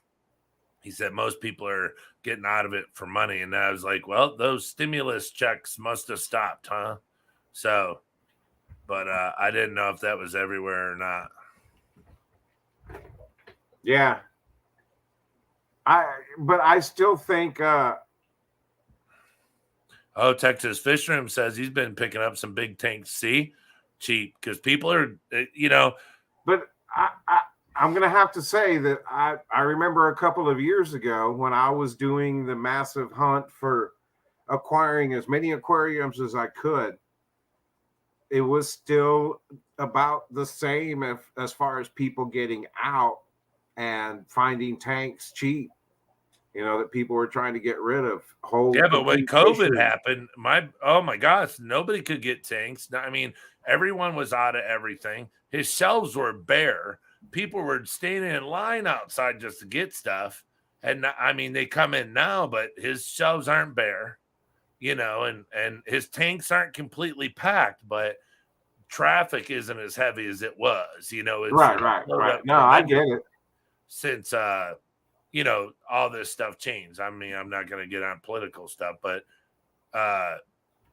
see, like you said, COVID hit, sales quadruple. Yeah, when I got into it, COVID hit during COVID, it didn't automatically because people had to, know who I was and, get to trust us and stuff. But, I was selling shrimp really good, and then, if you have 50 subscribers and you sell shrimp to all the ones that want to buy shrimp, now they have shrimp, they don't need no more shrimp. So it's like, then you need more subscribers. And that, so I have 821 subscribers, and I have people that order from me pretty regularly, but it's not like it was. I mean, things have slowed up so much. I mean, I love staring at my shrimp, but now it's not even a financial thing anymore. It's just, keep them to look at, enjoy what I have. But the consolidation thing, now it's like, okay, since they're not flying off the shelves anymore, I'm going to consolidate down and start other projects that are really interesting to me. So, it's why it's a good thing Steven lives so far from me. I'd be buying all his things. 2020 was a record year for my first business. That tanked last 8 months. Yeah, see, that's what I'm saying. Everything's, I mean, I had all my shirts made. I think I sold one shirt, but before the other shirts, I sold them all. I think, but one, it's just, everything's just, well, right now, especially, oh my God, it's ridiculous. The price of everything that is going up. So I get it.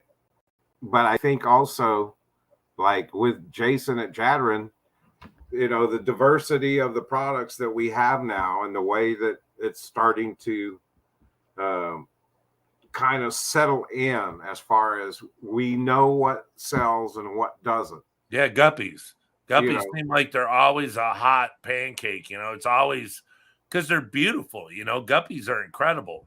So yeah, and so if you got great strains, you just can't beat it.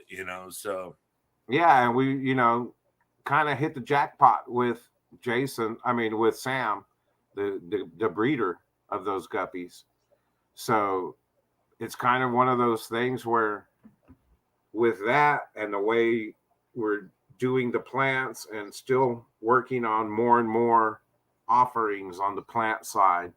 Of course, me with the shrimp, I want to really focus on offerings of specific mosses and, stuff like that for the shrimps. And then the shrimps that we're starting to carry now too. I think that gives us just besides all the nets, the fish foods, the Fritz chemicals, well, what you should do is you should get a ton of this hookerus moss and get it over there to Jadrin Aquatics and start selling that. See? No, trust me, I already got that going too. And trust me, I'd love to take more off of your hands. You actually didn't kill it all? It's still alive, but it's struggling. It's having to bounce back. Yeah, you better get it out of your water then. Motor City Quack's voice. Beetlejuice. That's funny. Yeah. Let's play some of it. Yeah, it's funny. Yeah, it's yeah, Steven hooked me up with a couple of fluval lights way back in the day. I even have a nano overflow box that I was packing away with all my stuff that I still have from Steven. Plants, of course, different plants and stuff that I got from him. Yeah, I ordered a lot of stuff. I even had a discount code, Papa Shrimp discount code. It was cool.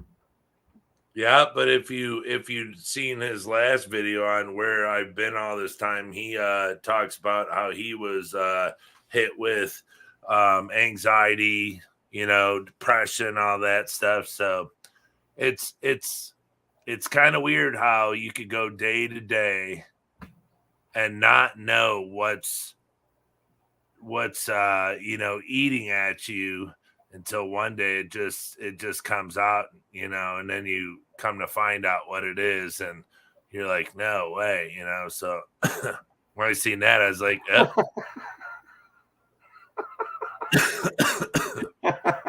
right? You might as well. Crap. Get him out of his shop. They're sitting there collecting dust. They're aging. I'm letting them cycle, Jeff. That's why I'm letting them cycle.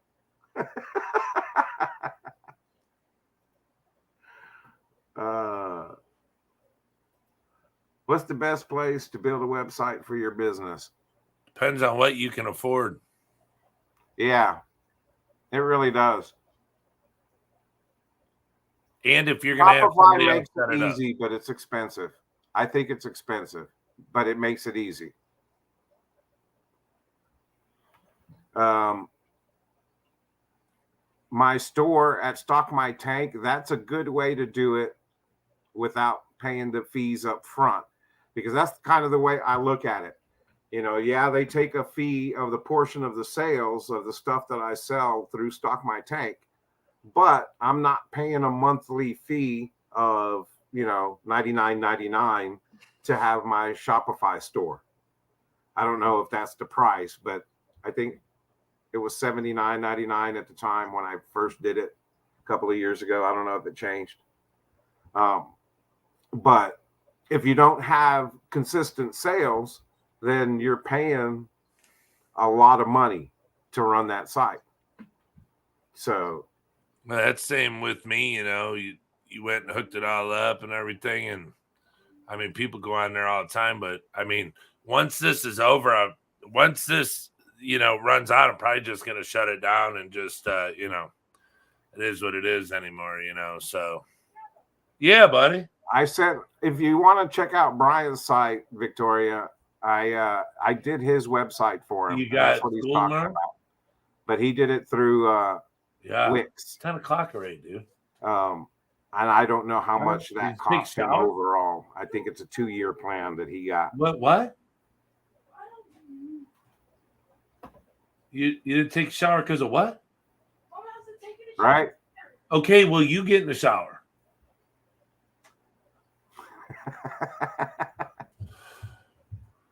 Jeez Louise. Square. Do you know why shrimp are die every day? What do I need to do? No ammonia in the tank. Sounds probably like planaria. My best bet is probably something like planaria. They're hiding in there somewhere and getting to a shrimp here and there. I've made an observation, whether it's true or not, take it for your own, but pay attention and maybe you might see the same thing. When there's planaria in the tank, I noticed that the shrimp, when grazing, will hop. They'll pop up for no reason. Boop. And they do it on quite an occasion. It looks like little popcorn popping up.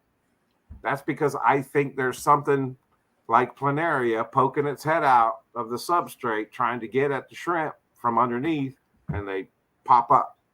I don't see that in all of my tanks. I don't see it in very many of my tanks at all. But when I do see it, that's what I think it's from.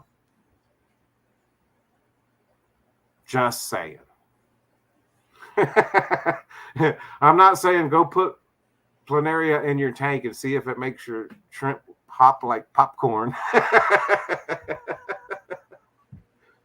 But I think that's why when you start seeing deaths one at a time on a daily basis, it's because you got something like that going on. Maybe you have hydra, or maybe it's just there's an ammonia spike. Maybe you have a dead shrimp in there somewhere, hidden in the plants, the decor. What got me was snails. Remember the ram's horn snails? Yeah. I never knew what it was, and I was getting dead shrimp, and I did water changes, and it'd get better, and then it happened again. I'm like, what the heck? And somebody said, do you have ram's horns? I was like, yeah, and they said, get them out. See, are they dead? And I looked, and there was like two empty shells, and they said your ram's horns are dying, and it's because, see, you only need the slightest amount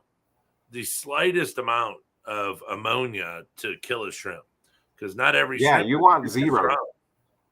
I mean, just like humans, not every human is as strong as the one next to them.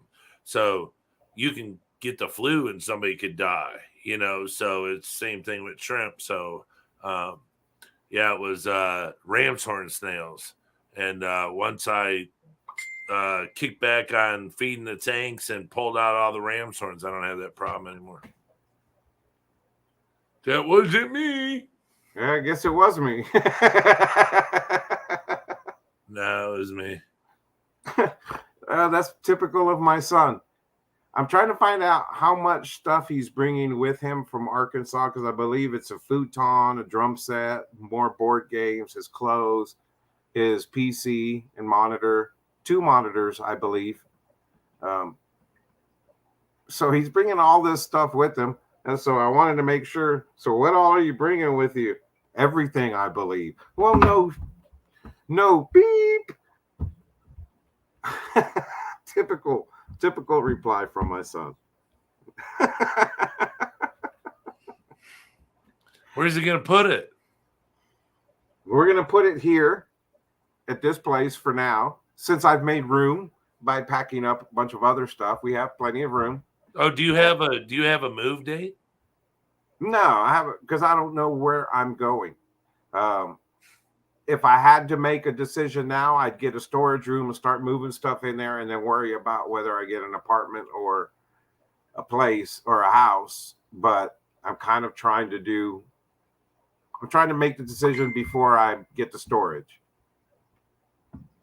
You know, I don't want to spend any money on storage if I don't have to. In other words, I got to save. I got to figure out how I'm going to accumulate the deposits and everything. But that's what having a rich friend who owns a printing company and a fish business is for. I can't put all that on him. Hey, buddy, if you loan me my first and last month, or that's why having a rich friend that streams and makes all kinds of money doing these jobs that he can quit at any time he wants to, and it just has all this money for his website and fancy microphones and stuff. That's what those kinds of friends are for. What? Man, I know. I got to get me some of them.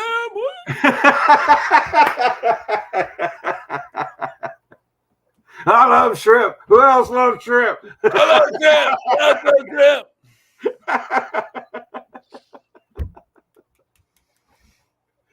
But yeah, so don't overwhelm me with too many questions, man. I don't know what I'm doing yet.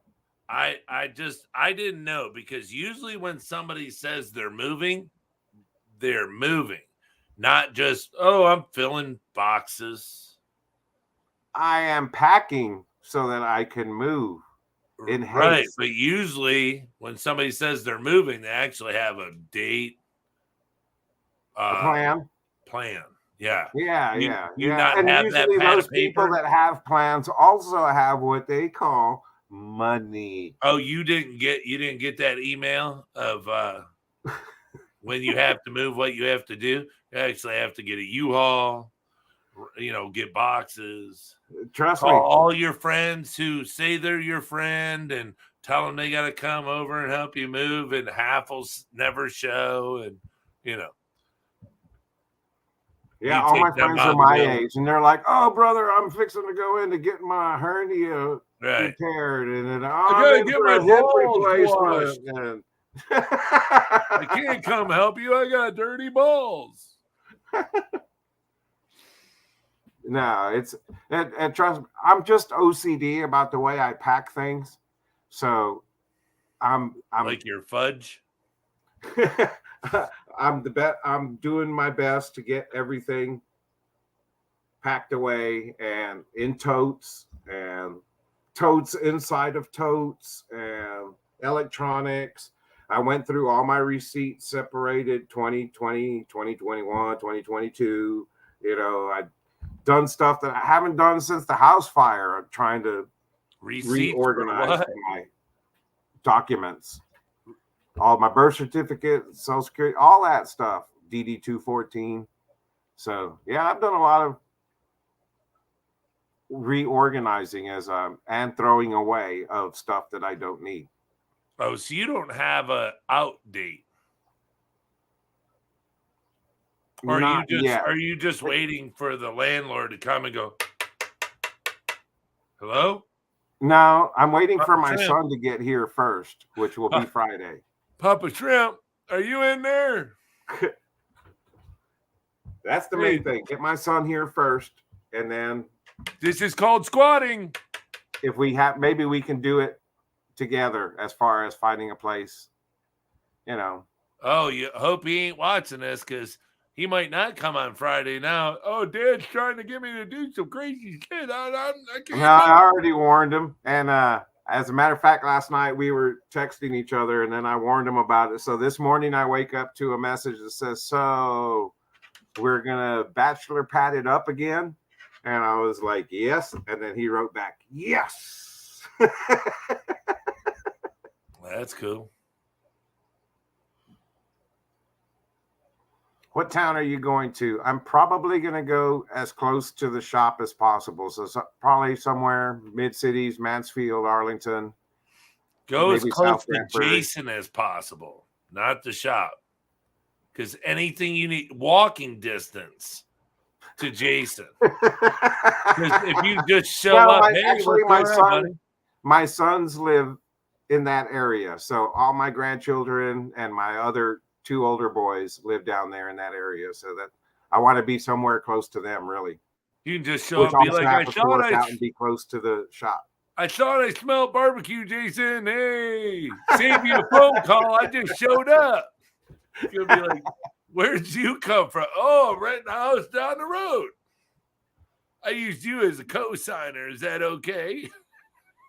Yeah, it's expensive no matter what, but so is driving back and forth and the gas. And yeah, as much as I love it out here in the country, and trust me, I've needed this for my serenity and recovery period, but I miss being in town. Like you said, I miss being able to just walk out, go down the street to the store, Take your boy to get ice cream, go see a movie. Whatever. Yeah. Over here, you have to drive a little bit, especially where we're at. But like, even if I want to go get gas, it's like 4 miles to the first gas station. Doesn't seem like much, but sometimes you might look down and go, "Oh no, I was seems like 3 times a year I'm pushing my car to the gas station. I don't want to be pushing my car. I don't know why, but that son of a bitch seems to get further away every time I'm on E. I mean, the Walmart is, I think, 9 miles away. Did you call it the Walmart? Yeah, the Walmart. That's like old people say it. Well, I go down to the Walmart. I'm old people. Oh, the Walmart. I used to go down to the Myers. That was pretty sad. When I was looking for places online, I was like, "Oh, look, a 55 plus community." Wait, I'm not that old. Yeah, go live in senior living. There you go. Yeah. Hey, good luck. As expensive that is, all they want to do is take every bit of money that people get in on their checks. You go check them places out. They smell like dirty diapers, and they want $4,000 or $5,000 a month just to give you a little itty bitty room with no bedroom. The Walmart. The Walmart.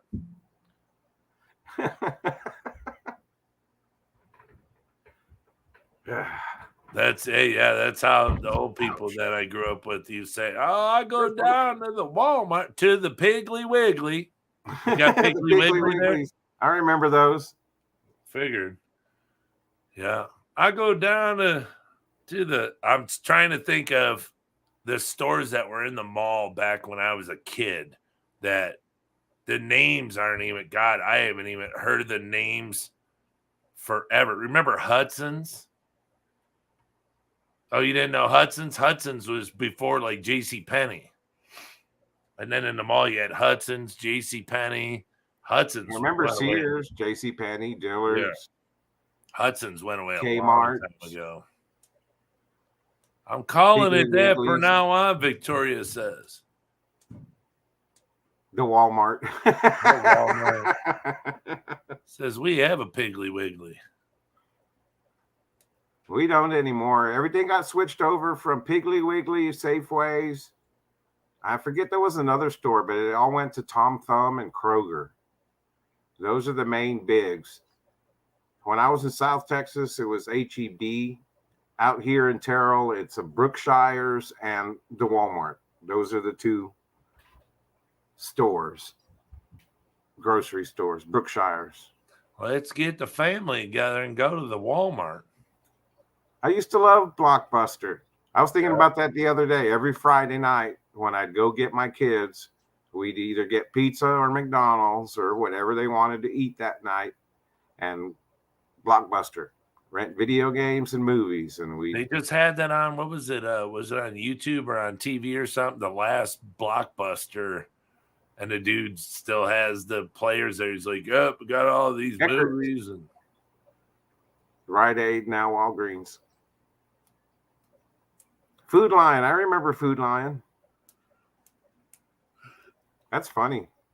Yeah, there's Rite Aid. Well, Rite Aid was right next door to me. Now it's closed. And they said a Walgreens was going to buy it, but they just that's what it was called. When we first moved here, it was called Eckert's because I remember my sister got her first pharmacy tech job at the Eckert's. The Eckert's.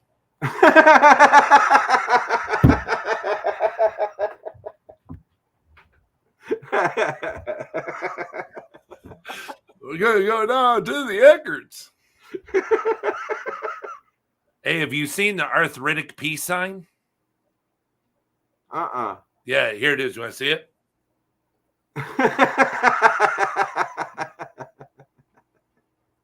Got it. You're a dork. Yeah, so are you. Bunch of shrimpers. Bunch of shrimpers. I know. I can't believe we've gone this long. Our crowd has slowly dwindled. They've dwindled away. All right. Well, I have to go deal with youngsters. So I gotta feed my belly. Yeah, I gotta go make sure he's getting in the shower. So he's got school. He stayed home today because he had half a day. And then Friday they have half a day afternoon, 12 to 4. But you know, he does so good in school, we don't make him go to school on half days. So he can stay home on half days. So since there's a half or that, yeah, they both stayed home today. Because there's no school in the morning, and then Fridays. Yeah, today was the afternoon. Friday is the morning. So, but we just let them stay home. But they're finishing school this week then. No. Well, yeah. I mean, he gets a few days off for Memorial Weekend, but other than that, like I have to go to work on Tuesday on that new company that called me. But I don't know how long he has off for school. Probably about 4 days or something, you know. Thanks. She has nothing better to do. That's why she's still hanging out. Yeah, we have those too, Matt. Not as much as like in Arkansas and Oklahoma, but there's a few on the borders. I always thought that was a strange name. I even said that to my kid the other day. Did you take a shower? Oh. All right. Well, I gotta go take care of Munchkin. Yeah. So I gotta take off for the night. All right, brother. Yeah, I gotta go feed my belly, like I said. We've had a good stream. It was a nice, strong stream. Yes. Yes, very good. See, it's good to go more than an hour. It's it makes for a very good show. Thanks everybody for hanging out with us. Sorry we went so long, but not sorry. I'm not sorry we went long. I like it. If you get a chance, go check out our websites, MotorCityAquatics.com, JadrinAquatics.com, or StockMyTank.com/store/Papa Shrimp. And that's where you can get any of our stuff. Y'all have a good one. Thanks for keeping it simple with us. Peace. We'll see you next time. Thank you, replay crew, moderators, all the chatters. Much love.